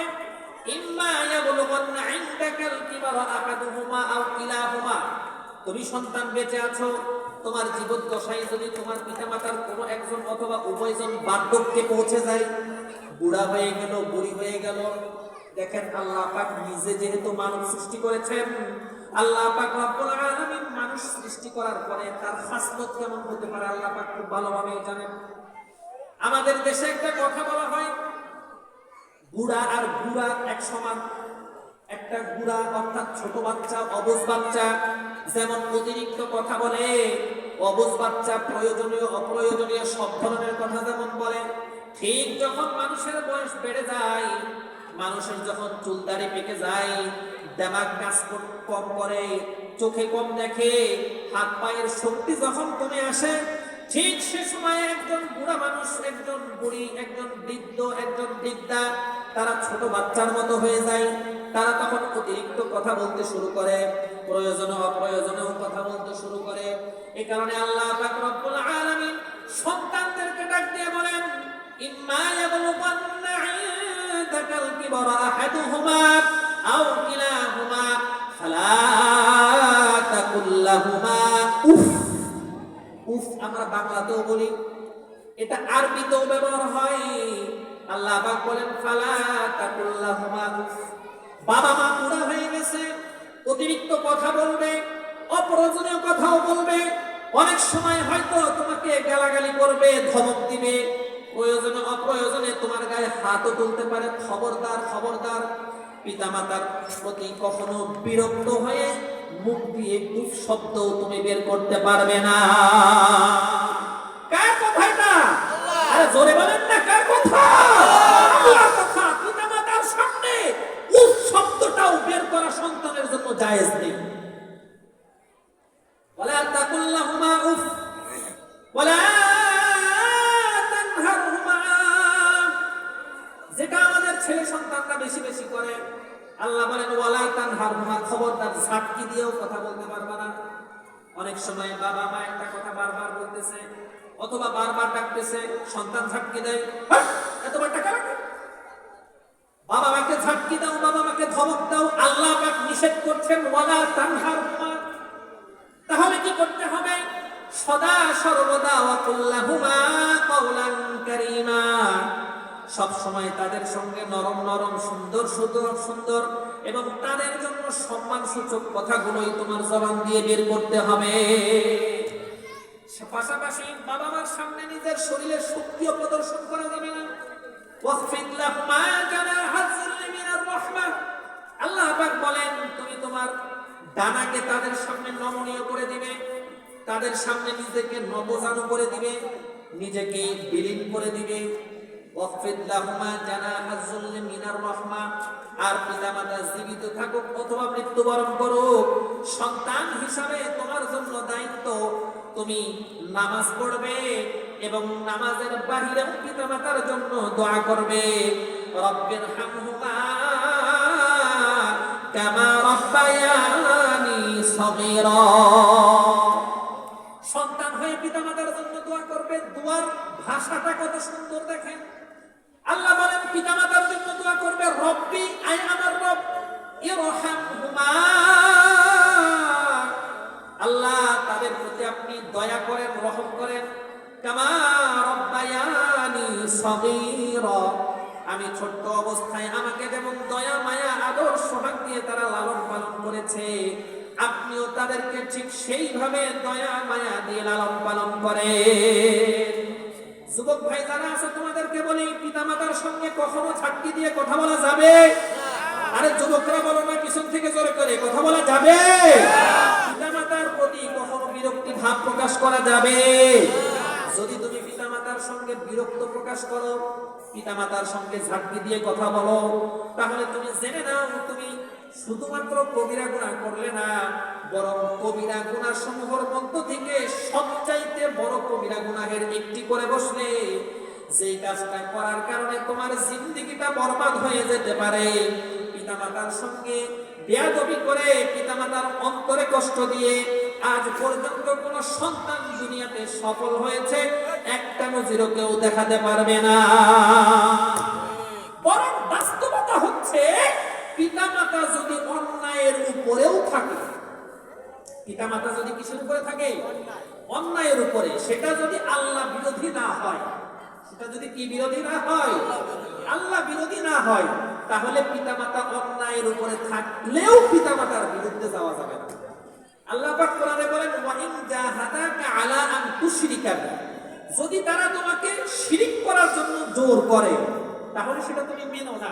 তার অর্থ এই না যে পিতামাতার সঙ্গে কঠোরতা করতে পারবে, তাদের কথা তুমি শুনো না, মাইনো না। কারণ লা তাআতা লিমাখলুকিন ফি মাসিয়াতিল খালিক, কোন সৃষ্টির আনুগত্য করতে গিয়ে আল্লাহ পাকের নাফরমানি করা জায়েজ নেই। আল্লাহ পাকের নাফরমানি করা কি নেই? জায়েজ নেই। রাসূল সাল্লাল্লাহু আলাইহি ওয়াসাল্লাম হাদিসের মধ্যে বলেন, ওয়ালা তাউক্কান্না ওয়ালিদাই, খবরদার খবরদার পিতামাতার অবাধ্য হবে না। ওয়া ইন আমারাকা আন তাখরুজা মিন মালিকা ওয়া আহলিক, যদিও পিতামাতা তোমাকে নির্দেশ দেয় যে তুমি তোমার পরিবার ছেড়ে বের হয়ে যাও, ঘর বাড়ি ছেড়ে বের হয়ে যাও, এর পরেও পিতামাতার অবাধ্য হওয়া যাবে। বাবা মা বলতেছে যে তুমি ঘর থেকে বের হয়ে যাও, আপনি অবাধ্যতা করতে পারবেন না, ঘর থেকে বের হয়ে যেতে হবে। কিন্তু আজকাল অনেক সময় দেখা যায় পিতামাতা কখনো অনেক সন্তানের মধ্য থেকে কোনো এক সন্তানকে একটু বেশি পছন্দ করে, একটু বেশি দেয়। এটার বিভিন্ন কারণ থাকতে পারে। অন্যান্য সন্তানরা এটা নিয়ে পিতামাতার প্রতি বিরুদ্ধ অবস্থান নেয়। এমনকি আমাদের দেশে, আমাদের এলাকায়, আপনাদের এলাকার মানুষ তো ভালো, আমাদের এলাকায় এমন ঘটনাও ঘটেছে, কোন এক সন্তানকে পিতা একটু বেশি জমি দিয়েছে, এই কারণে মারা যাওয়ার পরে অন্য সন্তানটা খাটিয়া ধরে রেখেছে, এই খাটিয়া কবরস্থান পর্যন্ত যেতে দিবে না। এই কাজও করে। এখন প্রশ্ন হলো, তাহলে পিতা কি ইনসাফ করেছে না অন্যায় করেছে? পিতা ন্যায় করেছে না অন্যায় করেছে সেটা আল্লাহ পাক দেখবেন। আল্লাহ পাক তোমাকে এত ক্ষমতা দেন নাই যে পিতামাতার ন্যায় অন্যায় তুমি জাস্টিফাই করে পিতামাতার বিরুদ্ধে অবস্থান নেবে, এই অধিকার আল্লাহ তোমাকে দেন নাই। পিতামাতা যদি অন্যায় করেও থাকে সেটা আল্লাহ পাক দেখবেন। আল্লাহ পাক সে কিয়ামতের দিন তোমার যদি কোনো হক নষ্ট করে থাকে আল্লাহ পাক ধরবেন। কিন্তু তোমার জন্য উচিত, পিতামাতা যদি তোমার কোনো হক নষ্টও করে এরপরেও তুমি পিতামাতাকে ক্ষমা করে দিবে যদি তুমি নেক সন্তান হয়ে থাকো। এটা হলো সন্তানের পক্ষ থেকে উচিত। সেটা পিতামাতা অন্যায় করলেও কি করে দিবে? ক্ষমা করে দিবে, মাফ করে দিবে। তাহলে আপনি আপনার পিতামাতার প্রতি সৎ ব্যবহার করলে আপনার সন্তানরাও আপনার প্রতি সৎ ব্যবহার করবে, আপনার সন্তানরাও আপনার প্রতি সৎ ব্যবহার করবে। সময় খুব অল্প, বিস্তারিত আলোচনার সুযোগ নেই, যে কয়টা বিষয় বলতেছি খুব সংক্ষেপে বলে ফেলি। এরপরে আল্লাহ হাবিব বললেন 3 নম্বরে সবচেয়ে বড় কবিরা গুনাহ, আলা ওয়া কাউলুজ জুর ওয়া শাহাদাতুজ জুর, মিথ্যা কথা বলা, মিথ্যা সাক্ষ্য প্রদান করা। এটা কবিরা গুনাহসমূহের মধ্য থেকে বড় কবিরা গুনাহের একটা। আজকাল আমাদের সমাজে মিথ্যা কথার প্রবণতা বেশি না কম? আরে বলেন না, বেশি না কম? বরং মোবাইল আসার পরে ডিজিটাল জমানায় মিথ্যা কথা আমরা বেশি বলি না কম বলি? আপনাদের এই এলাকার নাম কি? শীতলপুরা না? শীতলপুরা। এখানে একটা মানুষের আসার কথা, কথার কথা আমি যে রাস্তা চিনি সেটাই বলি, ঢাকা থেকে আসার কথা। এখনো পর্যন্ত সে ঢাকায় বসে আছে। ফোন দিলে, ভাই কতটুকু আসছেন? এই তো ভাই মামা পার হয়েছে। কি পার হয়েছি? মামা পার হয়েছে। আসলো এখানে, আসার পরে জিজ্ঞাসা করলেন, ভাই মামা পার হয়ে গেলে আসতে এত সময় লাগলো? ভাই জ্যাম, কথা বলি কি যে জ্যাম, রাস্তাঘাট ভাঙা, এদিক দিয়ে আসতে কি যে একটা কষ্ট। একটা মিথ্যা কথা বলার পরে সেটাকে ঢাকার জন্য শেষ পর্যন্ত এই মানুষটার সাথে যতক্ষণ পর্যন্ত সে লেনদেন করবে, কথাবার্তা বলবে, আদান প্রদান, ততক্ষণ পর্যন্ত তাকে মিথ্যা বলে যেতেই হবে। একটা মিথ্যা আপনাকে 100 মিথ্যা বলতে বাধ্য করে ছাড়বে। এই কারণে রাসূল সাল্লাল্লাহু আলাইহি ওয়াসাল্লাম বলেন, আস-সিদকু ইউনজি ওয়াল কিযবু ইউহলিক। কেউ যদি সত্য কথা বলে, সত্য কথা বলার পরে বিপদ আছে এটা জেনেও যদি সত্য বলে, আল্লাহ পাক তাকে নাজাত দিয়ে দিবেন, বিপদ থেকে উদ্ধার করে দিবেন। কিন্তু কেউ যদি বিপদ থেকে বাঁচার জন্য মিথ্যা বলে, তো এই এক মিথ্যার কারণে সে আরো 1000টা বিপদের মধ্যে লিপ্ত হবে। এটা আজকাল আমাদের সমাজে মিথ্যার প্রবণতা আল্লাহু আকবার কি পরিমাণ।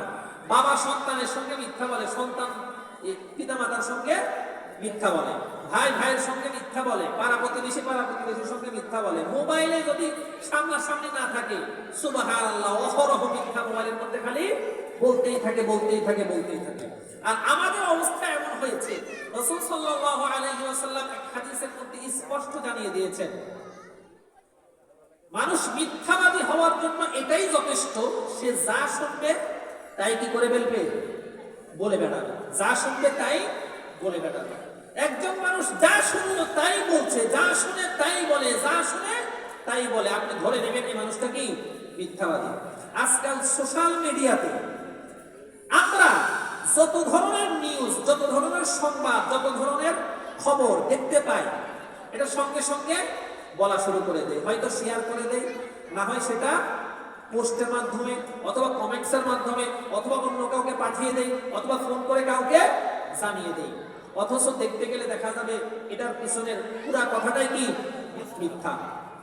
কোন যাচাই বাছাই ছাড়া আপনি বলে বেড়াচ্ছেন, তার মানে আপনি কোথায় লিপ্ত হচ্ছেন? মিথ্যায় লিপ্ত হচ্ছেন। যাই দেখবেন তাই বলা যাবে না, যাই শুনবেন তাই বলা যাবে না। এই কারণে রাসূল সাল্লাল্লাহু আলাইহি ওয়াসাল্লাম বলেন, মাইয়াযমান লি মা বাইনা লাহইহি ওয়া মা বাইনা রিজলাইহি আযমান লাহুল জান্নাহ। মাত্র 2টা জিনিস, 2টা অঙ্গের দায়িত্ব যদি কোনো মানুষ নিতে পারে, আমি রাসূল দায়িত্ব নিচ্ছি, তাকে আমি জান্নাতে প্রবেশ করাইয়াই ছাড়ব। সেই 2টার একটা হচ্ছে কি? জবান। মাইয়াযমান লি মা বাইনা লাহইহি, 2 চওয়ালের মাঝখানে যে জবানটা আছে, কেউ যদি তার জবানকে নিয়ন্ত্রণ করতে পারে মিথ্যা থেকে, আল্লাহর হাবিব বলেন এই মানুষটার জান্নাতে যাওয়ার জিম্মাদার আমি রাসূল হয়ে গেলাম। সুবহানাল্লাহ। তাহলে কি বেশি বেশি মিথ্যা বলতে হবে না মিথ্যা ছাড়তে হবে? রাসূল আকরাম সাল্লাল্লাহু আলাইহি ওয়াসাল্লাম ইরশাদ করেন, ইদতানিবুস সাবআল মুবিকাত, 7টি ধ্বংসাত্মক কবিরা গুনাহ আছে, এগুলি থেকে তোমরা নিজেদেরকে বিরত রাখবে। 1 নম্বর হচ্ছে শিরকু বিল্লাহ, 1 নম্বর হচ্ছে আল্লাহর সঙ্গে কাউকে শিরিক করা। 2 নম্বর as-সিহরু, জাদু করা। কি করা? জাদু করা। এখানে আমরা যারা উপস্থিত আছি, আমরা হয়তো অনেকেই জাদু করতে পারি না, কিন্তু জাদুকরের কাছে যাই। কোথায় যাই? জাদুকরের কাছে যাই। আল্লাহর হাবিব বলেন, মান আতা কাহিনান আও সাহিরান ফাতাসাদ্দাকা বিমা ইয়াকুলু, যে যে ব্যক্তি কোনো গণকের কাছে গেল, কোনো জাদুকরের কাছে গেল এবং এই গণক বা জাদুকর যাই বলল সে তাই বিশ্বাস করলো, আল্লাহর হাবিব বলেন ফাকাদ কাফারা বিমা উনজিলা আলা মুহাম্মাদ, তাহলে মুহাম্মদ সাল্লাল্লাহু আলাইহি ওয়াসাল্লামের উপর যা কিছু নাযিল হয়েছে এই সব কিছুকে সে অস্বীকার করলো। আমরা অনেকেই তাবিজ তোমার করতে গিয়ে কারোর ক্ষতি করার দরকার, আমার প্রতিবেশী, আমার আত্মীয়, তার প্রতি আমার হিংসা রয়েছে, বিদ্বেষ রয়েছে, শত্রুতা রয়েছে, তাকে ধ্বংস করতে হবে, আমি কোনো গণকের কাছে চলে যাই, কোনো কবিরাজের কাছে চলে যাই, গিয়ে তারপরে তাকে বলি যে ভাই অনেক কষ্টে আছে, অনেক জ্বালায় আছি, একজনকে সাইজ করতে হবে, তাহলে কি করা দরকার? এমন কিছু করে দেন যেন ধুকে ধুকে মরে যায়, এমন কিছু করে দেন যেন হঠাৎ করে মরে যায়, এমন কিছু করে দেন যেন পেটের পীড়ায় মরে যায়, এমন কিছু করে দেন যেন গলায় ভাত একটি মরে যায়, এমন কিছু করে দেন যেন মাথা ঘুরে পড়ে মরে যায়, এমন কিছু করে দেন যেন পানিতে পড়ে মরে যায়। এমনটা আমাদের সমাজে আছে না নাই? জোরে বলেন আছে না নাই? চিৎকার করে বলেন আছে না নাই? এমনটা আমাদের সমাজে আছে। আল্লাহর হাবিব বলেন কেউ যদি এমন কোন মানুষের কাছে গিয়ে অন্য কোন মানুষের ক্ষতি করার জন্য দ্বারস্থ হলে সে যা বললো তুমি তাই বিশ্বাস করে নিলে, তাহলে মুহাম্মদের উপরে যা কিছু নাযিল হয়েছে এই সব কিছুকে তুমি অস্বীকার করলে। আমরা তো মনে করি সে একটা পুতুলের মধ্যে কি কাটা কাটা মেরে দিল, সুতা পোতা পেঁচিয়ে দিল, এটাকে আবার একটা বাক্সর ভিতরে ঢুকিয়ে দিল, এরপরে এটাকে নদীতে ফেলে দিয়ে আসতে বললো, আমরা মনে করি বিষয়টা খুব স্বাভাবিক। না না, কোনো স্বাভাবিক বিষয় না, এটা জাদুকর। সমাজের মধ্যে যদি সে তার পরিচয়টা জাদুকর হিসাবে দিয়ে রাখে, মানুষ জুতা দিয়ে মেরে তার দুনিয়া থেকে বিদায় করবে। এই কারণে নাম দেয় কবিরাজ। নাম দেয় কি? কবিরাজ। বাস্তবতা হলো সে একজন জাদুকর। বাস্তবতা কি? সে একজন জাদুকর। দেখবেন তাদের কাছে বই আছে সোলেমানি তাবিজের কিতাব। সোলেমানি, আরে কথা বলেন না, সোলেমানি তাবিজের কিতাব। সুলাইমান আলাইহিস সালাম কি তাবিজ বিক্রি করে বেড়াইতেন? আরে জোরে বলেন না, সুলাইমান আলাইহিস সালামের কাজ কি ছিল? তাবিজ বিক্রি করতে? সুলাইমান আলাইহিস সালাম তো বাদশা ছিল। এমন বাদশাহী আল্লাহর কাছ থেকে চেয়ে নিয়েছেন যেই বাদশাহী আল্লাহ পাক আগে পরে আর কাউকে দেন নাই। সুবহানাল্লাহ। সেই সুলাইমান আলাইহিস সালাম কি তাবিজ করে বেড়াইতেন যে সোলেমানি তাবিজের কিতাব? এটা সোলেমানি তাবিজের কিতাব না, এটা সোলেমানি জাদুর কিতাব। কিসের কিতাব? জাদুর কিতাব। আপনি দেখতেছেন তাবিজ, কিন্তু বাস্তবতা কি? জাদু। কারণ এর ভিতরে কোনো কোরআন হাদিস পাবেন না, খালি পাবেন নকশা টকশা, কি কতগুলি, কি দিয়ে কাকে মারতে হবে, কি দিয়ে কাকে স্বামী স্ত্রীর বিচ্ছেদ ঘটাতে হবে। লম্বা আলোচনা, সেদিকে যাব না। কোরআনের মধ্যে আল্লাহ পাক সেটাই বলেছেন, ওয়াত্তাবাউ মা তাতলুশ শায়াতিনু আলা মুলকি সুলাইমান। এই আয়াতটা যদি পড়েন, তাফসীর যদি পড়েন, তাহলে দেখবেন জাদুর আবির্ভাব কবে থেকে হয়েছিল। সুলাইমান আলাইহিস সালামের জমানায় দুইজন ফেরেশতাকে আল্লাহ পাক পাঠিয়েছিলেন পরীক্ষার জন্য। মানুষরা এদেরকে ধরে এদের কাছ থেকে জাদু শিখিয়ে নিয়েছে। এটা এই কোরআনের আয়াতের ভিতরে আল্লাহ পাক বলেন তারা কি করত? এই জাদু দিয়ে খালি স্বামী স্ত্রীর বিচ্ছেদ ঘটাইত। স্বামী স্ত্রীর কি ঘটাতো? বিচ্ছেদ ঘটাতো। জাদুকে অস্বীকার করার কিছু নেই, কারণ রাসূল সাল্লাল্লাহু আলাইহি ওয়াসাল্লামকে জাদু করা হয়েছিল। রাসূল সাল্লাল্লাহু আলাইহি ওয়াসাল্লামকে কি করা হয়েছিল? জাদু করা হয়েছিল। এই কারণে আমরা জাদুর কাছে দৌড়াইয়া যাব না।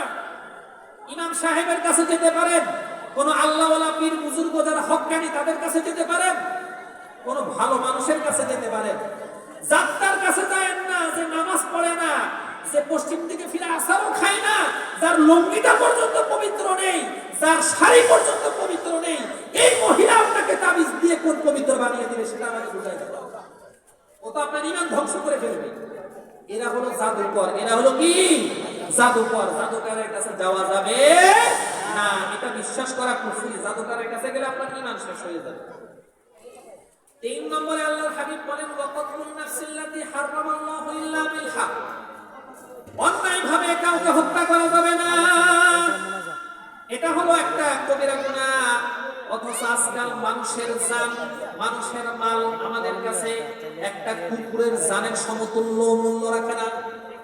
কুকুরকে পানিতে চুবিয়ে মারলে সেই কুকুরের জন্য মায়া কান্না শুরু হয়ে যায়, কিন্তু মানুষকে দিনে দুপুরে গুলি করে হত্যা করলে তার জন্য কোনো দুঃখ হয় না। আল্লাহ পাক বলেন মান কাতালা নাফসান বিগাইরি নাফসিন আও ফাসাদিন ফিল আরদি ফাকান্নামা কাতালান নাস জামিআ ওয়ামান আহইয়াহা ফাকান্নামা আহইয়ান নাস জামিআ। কেউ যদি কোনো মানুষকে অন্যায়ভাবে হত্যা করে তাহলে সে যেন গোটা দুনিয়ার সব মানুষকে হত্যা করে ফেললো। আল্লাহ পাক বলেন কেউ যদি কোনো মানুষের জান বাঁচায় তাহলে কেমন যেন সে গোটা দুনিয়ার সব মানুষের জান বাঁচিয়ে দিল। আল্লাহর হাবিব বলেন লা যাওয়ালুদ দুনিয়া আহওয়ানু আলাল্লাহি মিন কতলি রাজুলিন মুসলিম। একজন মুসলমানকে হত্যা করা আল্লাহ পাকের নিকটে গোটা দুনিয়া ধ্বংস হয়ে যাওয়া একজন মুসলমানের হত্যার চেয়ে তুচ্ছ বিষয়। গোটা দুনিয়া ধ্বংস হয়ে যাক আল্লাহ পাকের কাছে এটা কোনো বিষয় না। হ্যাঁ, কিন্তু একজন মুসলমানকে কেউ অন্যায়ভাবে হত্যা করতে পারবে। আল্লাহর হাবিব সরকার দু আলম সাল্লাল্লাহু আলাইহি ওয়াসাল্লাম বলেন লাউ আন্না আহলাস সামাই ওয়াল আরদি ইশতারাকু ফি দামি মুমিনিন। আল্লাহর হাবিব বলেন যদি আসমানবাসী জমিনবাসী সকলে একত্রিত হয়ে শুধু একজন ঈমানদারের রক্ত ঝরায়, আল্লাহর হাবিব বলেন লা আকাব্বাহুমুল্লাহু ফিন্নার। আল্লাহ পাক রব্বুল আলামিন গোটা আসমানবাসী জমিনবাসীকে একসঙ্গে পাকড়াও করে উকুত করে জাহান্নামে নিক্ষেপ করবে। শুধু একজন ঈমানদারকে যদি গোটা আসমানবাসী জমিনবাসী একত্রিত হয়ে হত্যা করে, এই গোটা আসমান জমিনের সবাইকে আল্লাহ পাক এই হত্যার বিনিময়ে জাহান্নামে উকুত করে ফেলাবে। তার মানে বুঝেন একজন মানুষের জানের মূল্য আল্লাহ পাকের নিকটে কত বেশি। একজন মানুষের মালের মূল্য, ইজ্জতের মূল্য আল্লাহ পাকের নিকটে অনেক বেশি। বিস্তারিত বলার সুযোগ নেই। এরপরে আল্লাহর হাবিব সরকার দু আলম সাল্লাল্লাহু আলাইহি ওয়াসাল্লাম বলেন কবিরা গুনাহ সমূহের মধ্যে থেকে একটা কবিরা গুনাহ হচ্ছে আকলুর রিবা, সুদ খাওয়া। সুদ আমাদের সমাজে আছে না নাই? আরে জোরে বলেন না, আছে না নাই? সুদ আমাদের সমাজে আছে নাকি নাই? আছে। এটা বলতে গেলে তো অনেকের গায়ে লেগে যাবে। আল্লাহ পাক রব্বুল আলামিন কোরআনুল কারীমের মধ্যে স্পষ্ট ভাবে জানিয়ে দেন আল্লাযীনা ইয়াকুলুনার রিবা লা ইয়াকুমুনা ইল্লা কামা ইয়াকুমুল্লাযী ইয়াতাখাব্বাতুহুশ শাইতানু মিনাল মাস যালিকা বিআন্নাহুম ক্বালু ইন্নামাল বাই'উ মিসলুর রিবা।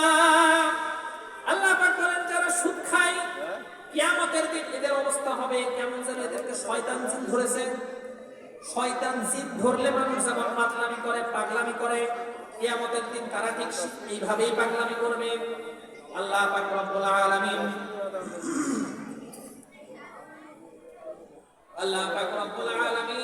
কোরআনুল কারীমের মধ্যে স্পষ্ট ভাবে জানিয়ে দেন ইন্নাল্লাযীনা ইয়াকুলুনার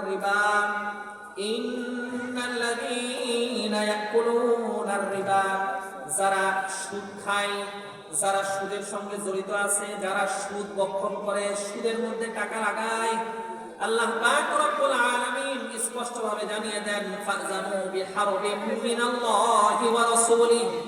যদি তুমি সুদ ছেড়ে না দাও, সুদ থেকে বিরত না থাকো, তাহলে আল্লাহ এবং আল্লাহর রাসূলের পক্ষ থেকে তুমি যুদ্ধের ঘোষণা শুনে নাও, যুদ্ধের জন্য প্রস্তুতি হয়ে যাও। আমি আপনাদেরকে জিজ্ঞাসা করি, কোন মানুষ আল্লাহ এবং আল্লাহর রাসূলের বিরুদ্ধে যুদ্ধ করে টিকে থাকবে না ধ্বংস হয়ে যাবে? জোরে বলুন, টিকে থাকবে না ধ্বংস হয়ে যাবে?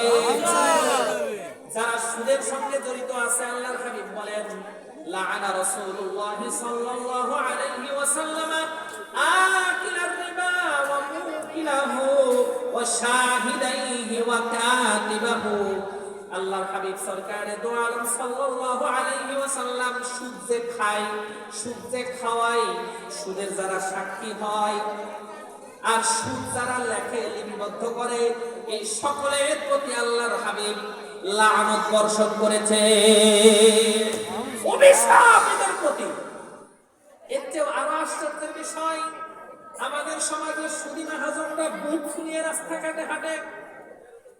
আমি আপনাদেরকে জিজ্ঞাসা করি, কেউ যদি আমাদের সমাজে অন্যায়ভাবে জিনাহে লিপ্ত হয়, কোনো ব্যভিচারে লিপ্ত হয়, তাহলে সে মানুষটা আমাদের সমাজে বুক ফুলিয়ে হাঁটতে পারে? আরে জোরে বলেন না, হাঁটতে পারে? পারে না তো, পারে না। স্বাভাবিকভাবে কেউ যদি জিনাহে লিপ্ত হয় বুক ফুলিয়ে হাঁটতে পারে না। আল্লাহ না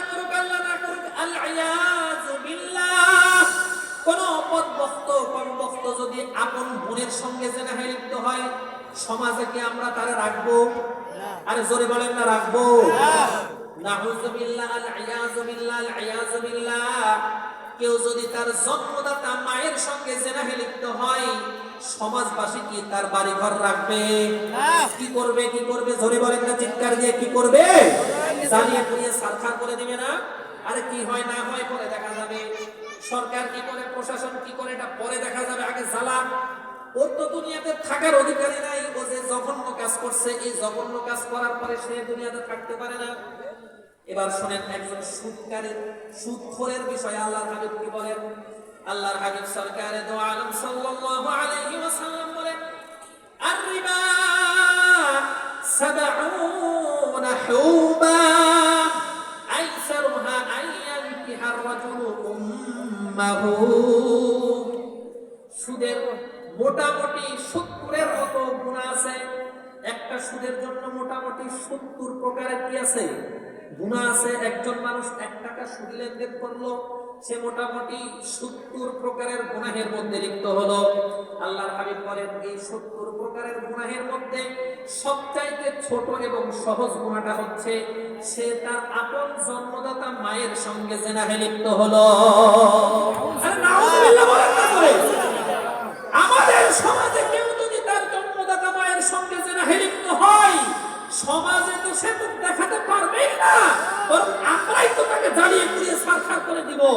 কিন্তু আমাদের সমাজে যারা সুদ খায় তারা তো বুক ফুলিয়ে হাঁটে, অথচ সে যে পরিমাণ গুনাহ করছে তার ভিতরে সর্বনিম্ন এবং সবচাইতে ছোট গুনাহ হচ্ছে আপন মায়ের সঙ্গে জিনাহে লিপ্ত। এটা শোনার পরেও কোন মুসলমান ইমানদার সুদের মধ্যে লিপ্ত থাকতে পারে? আরে জোরে বলেন না, পারে? পারে না তো।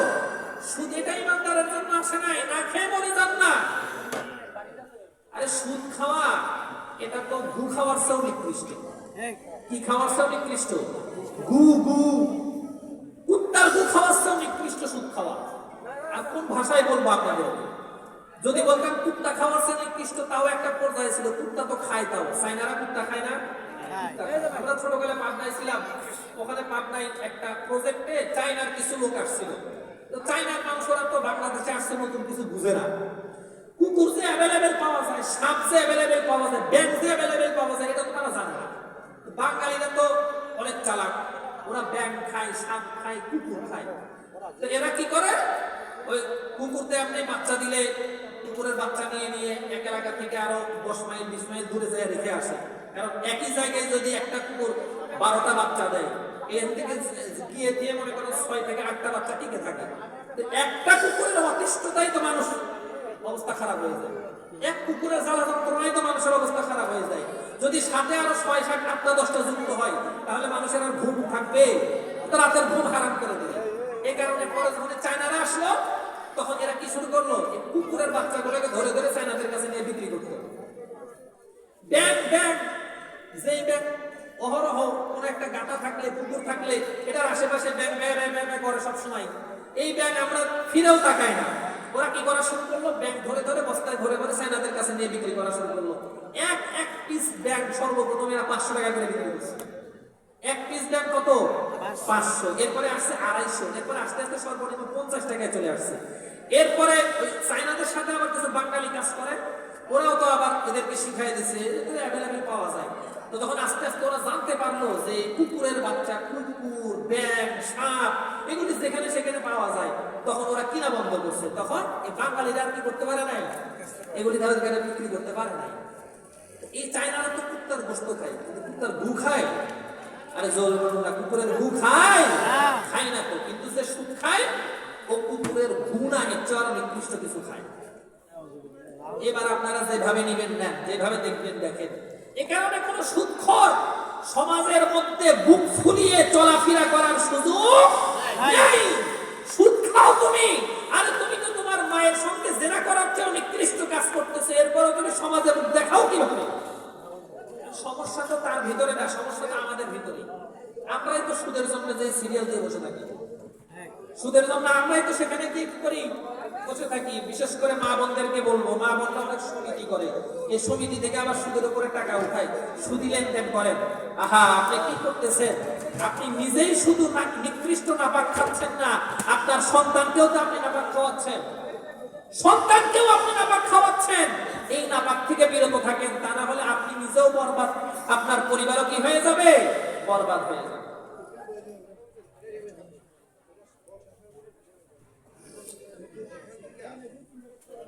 তাহলে কি ছাড়তে হবে আমাদেরকে? সুদ ছাড়তে হবে। জোরে বলুন, কি ছাড়তে হবে? সুদ ছাড়তে হবে। এরপরে আল্লাহর হাবিব সরকার দো আলম সাল্লাল্লাহু আলাইহি ওয়াসাল্লাম বলেন, কবিরা গুনাহের আরেকটি হচ্ছে ওয়া আকলুল ইয়াতীম, ওয়া আকলু মালিল ইয়াতীম, এতিমের মাল ভক্ষণ করা, এতিমের সম্পদ ভক্ষণ করা, আত্মসাৎ করা কবিরা গুনাহ। এখন প্রশ্ন হলো, হুজুর, এতিমের মাল ভক্ষণ করে কে? এতিমের চাচা, এতিমের বড় ভাই, এতিমের মামা, এতিমের ফুফু, এতিমের খালা, এতিমের দাদা, এতিমের আত্মীয় স্বজন, পাড়া প্রতিবেশী যারা আছে, এরা ছাড়া এতিমের মাল ভক্ষণ করার জন্য অন্য পাড়া থেকে কেউ আসবে না, অন্য বাড়ি থেকেও কেউ আসবে না। তার মানে হচ্ছে, কোন একজন নাবালেগ শিশু বাচ্চার বাবা মারা গেল, তো সে চাচার কাছ থেকে হক পায়। সে বাবা মারা যাওয়ার পরে চাচার তত্ত্বাবধানে আসছে, চাচা তার ধন সম্পদ দেখে রাখে। এই ধন সম্পদ দেখতে দেখতে দেখতে দেখতে মাঝখান দিয়ে ছলে বলে কৌশলে এতিমের মাল সে ভক্ষণ করলো, তার পেটের মধ্যে ঢুকালো। আল্লাহর হাবিব বলেন, এতিমের মাল ভক্ষণ করলে তুমি কবিরা গুনাহ করলে, তোমার পেটের ভিতরে তুমি হারাম প্রবেশ করালে। আল্লাহ পাক রব্বুল আলামিন কুরআনুল কারীমের মধ্যে বলেন, ইন্নাল্লাযীনা ইয়াকুলুন, যারা এতিমের মাল ভক্ষণ করে তারা তাদের পেটের মধ্যে আগুন আগুন ভক্ষণ করে, আগুন আগুনের আঙ্গার তাদের পেটের ভিতরে তারা প্রবেশ করালো। কিয়ামতের দিন আল্লাহ পাক রব্বুল আলামিন তাদেরকে খাদ্য হিসাবেও আগুন দিবেন। জাহান্নামের মধ্যে আগুন এবং জাহান্নামীদের রক্ত পান করে এই মানুষটা শাস্তি ভোগ করতে থাকবে। আল্লাহর হাবিব সরকার দো আলম সাল্লাল্লাহু আলাইহি ওয়াসাল্লাম কবিরা গুনাহের লিস্টি বলতে গিয়ে আরেকটা বললেন, ওয়াতাওয়াল্লি ইয়াউমা যাহফি, যুদ্ধের ময়দান থেকে পশ্চাদপন করে, যুদ্ধের ময়দান থেকে পলায়ন করলে, পিঠ দেখে পলায়ন করলে, এটা একটা কবিরা গুনাহ। সর্বশেষ আল্লাহর হাবিব সরকার দো আলম সাল্লাল্লাহু আলাইহি ওয়াসাল্লাম বলেন, ওয়া কাযফুল মুহসানাতিল গাফিলাতিল মুমিনাত, কোন সতীসাধ্বী সরলা নারীকে জিনাহের অপবাদ দেওয়াটাও একটা কবিরা গুনাহ। আল্লাহ পাক রব্বুল আলামিন কোরআনুল কারীমের মধ্যে বলেন, যারা কোন সতীসাধ্বী সরলা নারীকে জিনাহের অপবাদ দেয় তাদের স্থান হচ্ছে জাহান্নাম। মোটে মাঠে আমরা কয়েকটা কবিরা গুনাহের কথা শুনলাম, এর বাহিরেও আরো অনেক কবিরা গুনাহ আছে।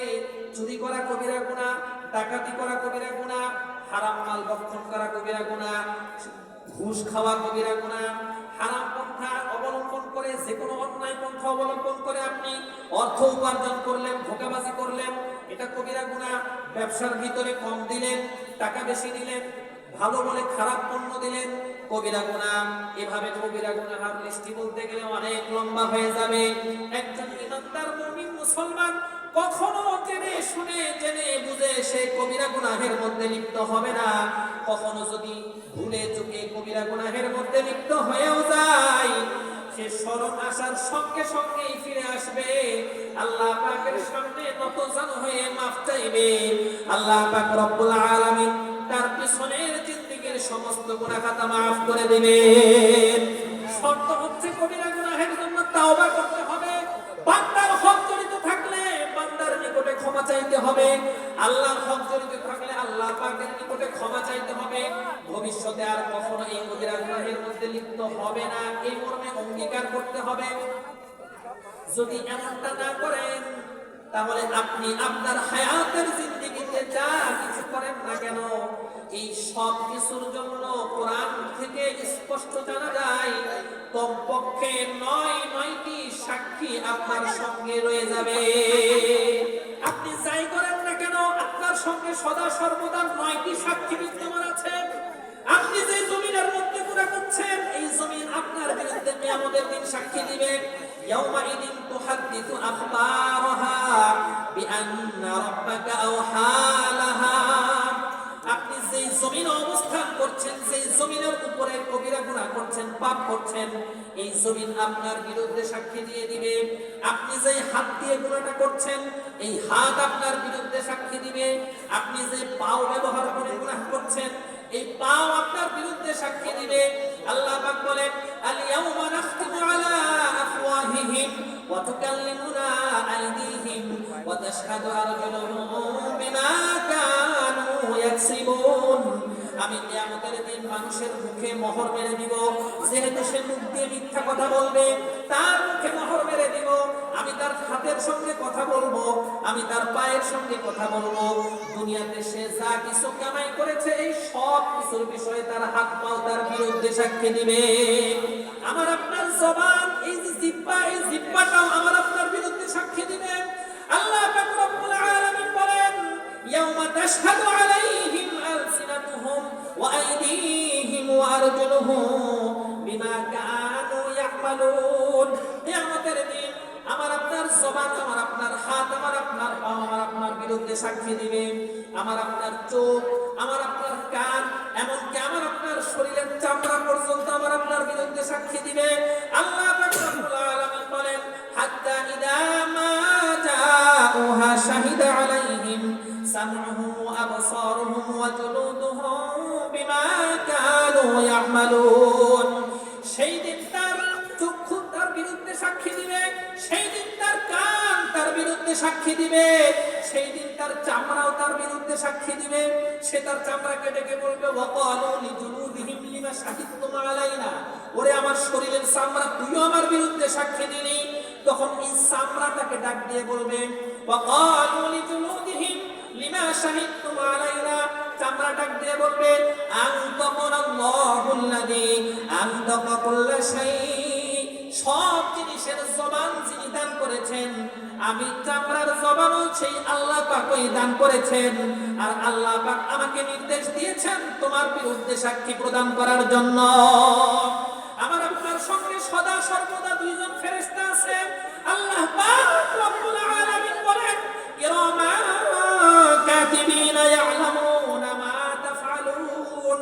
আমার আপনার সঙ্গে সম্মানিত দুইজন ফেরেশতা আছে, সদা সর্বদা আমার আপনার সব আমল তারা লিপিবদ্ধ করে। কিয়ামতের কঠিন ময়দানে সর্বশেষ সাক্ষী আমার আপনার বিরুদ্ধে আমার আপনার আমলনামা। যখন আমার আপনার আমলনামা নেককারের ডান হাতে দেওয়া হবে, এটাই তার পক্ষে সাক্ষী হবে। বদকারের বাম হাতে দেওয়া হবে, এটাই তার বিপক্ষে সাক্ষী হবে। বাম হাতের আমলনামা সোজা বাম হাত দিয়ে নেওয়ার সুযোগ থাকবে না। এই হাত পিছন দিয়ে পিঠ ফেরে সামনে কলিজা ভেদ করে সামনে বের করে তারপরে আমলনামা দেওয়া হবে। এই বদকার চিৎকার মেরে মেরে বলতে থাকবে, ফায়াকুলু ইয়া লাইতানি লাম উতা কিতাবিয়া ওয়া লাম আদরি মা হিসাবিয়া ইয়া লাইতাহা কানাতিল কাদিয়া মা আগনা আন্নি মালিয়া হালাকা আন্নি সুলতানিয়া খুযুহু ফাগুল্লু সুম্মাল জাহিমা সাল্লু। আমলনামা বাম হাতে দেওয়ার পরে সে চিৎকার মেরে মেরে বলবে, হায় রে, যদি এই কিতাব, এই আমলনামা যদি আমাকে দেওয়াই না হতো। আল্লাহ পাক রব্বুল আলামিন ফেরেশতাদেরকে ডাক দিয়ে বলবেন, ওর কোনো আকুতি মিনতি শোনা হবে না। খুযুহু ফাগুল্লু, তাকে ধরো ধরো, ধরে তাকে বেড়ি পরাও। সুম্মাল জাহিমা সাল্লু, তাকে কুকুর করে টেনে হিসড়ে জাহান্নামের মধ্যে নিক্ষেপ করো।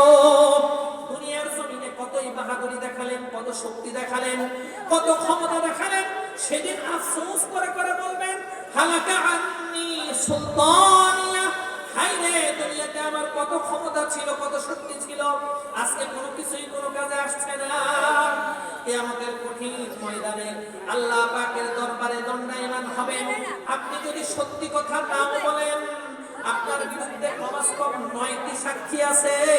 জবানে আল্লাহ পাক মোহর মেরে এই অঙ্গ প্রত্যঙ্গ থেকে 9টি সাক্ষী যারা আপনার বিরুদ্ধে সাক্ষ্য প্রদান করবে, এগুলোকে আপনি অস্বীকার করতে পারবেন না।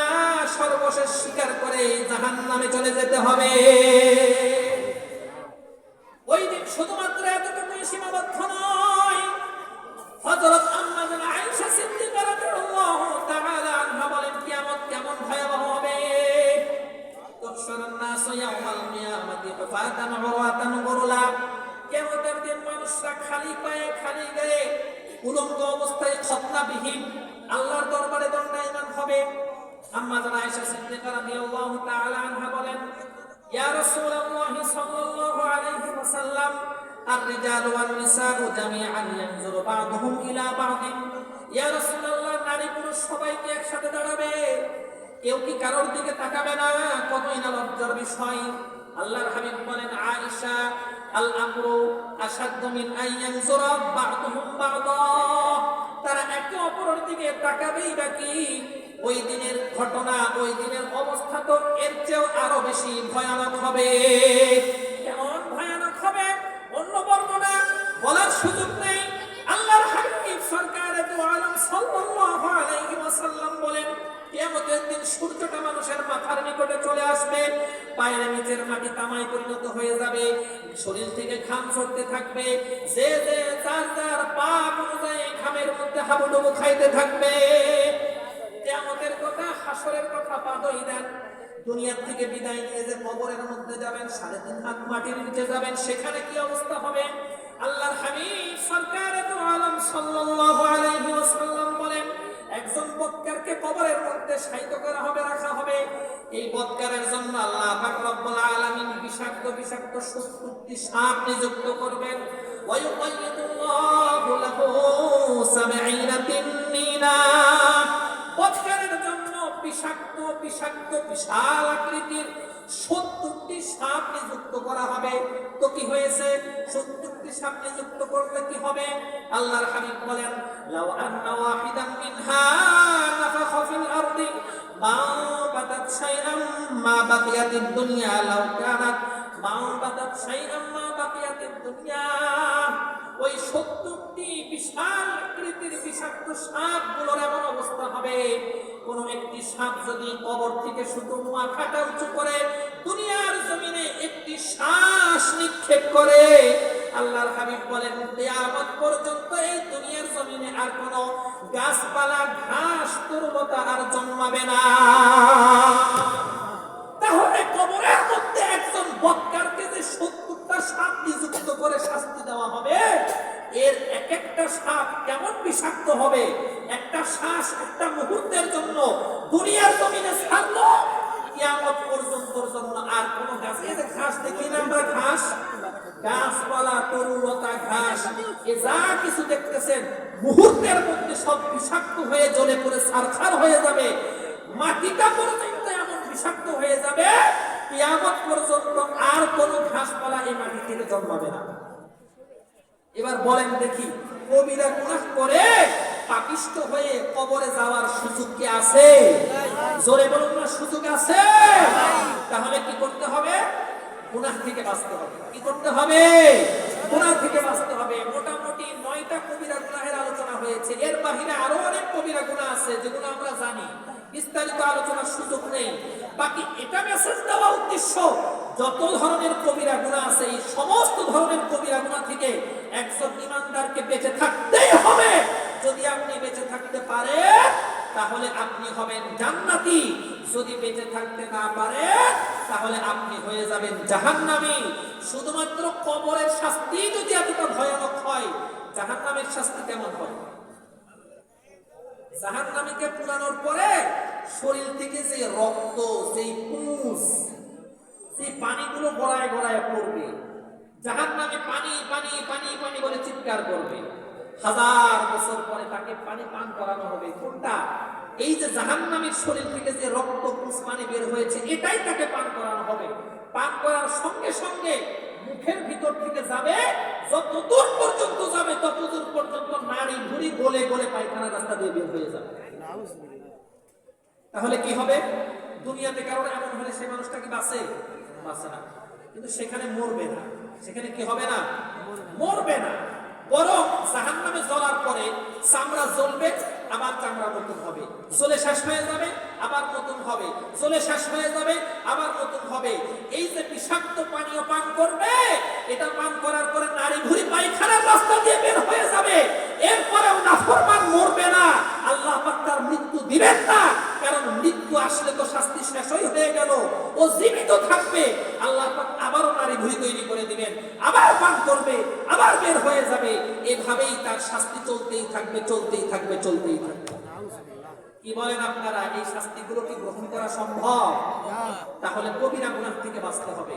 প্রশ্ন হচ্ছে, কবিরা গুনাহ যদি কেউ করে, সে যদি তাওবা করে, আল্লাহ তাওবার দ্বারা কবিরা গুনাহ মাফ করবেন। তাওবা যদি না করে, আল্লাহ পাক কবিরা গুনাহ মাফ করবেন না। তাওবা না করে যদি মৃত্যুবরণ করে, কোন মানুষ কবিরা গুনাহ একটার পর একটা, একটার পর একটার পর একটা সিরিয়ালি যদি করতেই থাকে, এই মানুষটা ঈমান নিয়ে মৃত্যুবরণ করার কোনো সম্ভাবনা নেই। বেঈমান হয়ে মৃত্যুবরণ করার সমূহ সম্ভাবনা রয়েছে। কারণ একজন মানুষ একটার পর একটা গুনাহ করতে থাকলে তার ঈমান কি থাকে না? স্বাভাবিক থাকে না। এই কারণে আমার আপনার ঈমান হেফাজত করতে হবে, আমল হেফাজত করতে হবে, গুনাহ থেকে নিজেকে বাঁচাতে হবে। তাহলেই আমার আপনার জন্য আল্লাহ পাক যে জান্নাত তৈরি করে রেখেছে, সেই জান্নাতে প্রবেশ করার সুযোগ হবে। আল্লাহ পাক রব্বুল আলামিন আমাদের সকলকে গুনাহমুক্ত জীবন যাপন করার তৌফিক দান করেন। যতটুকু আলোচনা হলো, এই আলোচনা অনুযায়ী আল্লাহ পাক আমাকেও আমল করার তৌফিক দান করেন, আপনাদেরকেও আমল করার তৌফিক দান করেন। যদি কোনো ভুল চুক করে থাকি, এগুলো আল্লাহ পাক আমাদের জেহেন থেকে ভুলিয়ে দিন, এগুলো থেকে আল্লাহ পাক আমাদেরকে হেফাজত করেন। আমাদের আলোচনা এ পর্যন্তই। আমরা দোয়া করব, যাদের কষ্ট, যাদের মেহনত, যাদের শ্রম, যাদের মেধা, যাদের অর্থের বিনিময়ে আজকের এই সুন্দর আয়োজন হয়েছে, আল্লাহ পাক রব্বুল আলামিন যেন তাদের সকলকে উত্তম বদলা দান করেন। পাশাপাশি এই এলাকাবাসীর মধ্য থেকে যারাই কবরবাসী হয়ে গেছেন, তাদের সকলের রূহের মাগফিরাতের জন্য দোয়া করব। যারা অসুস্থ আছেন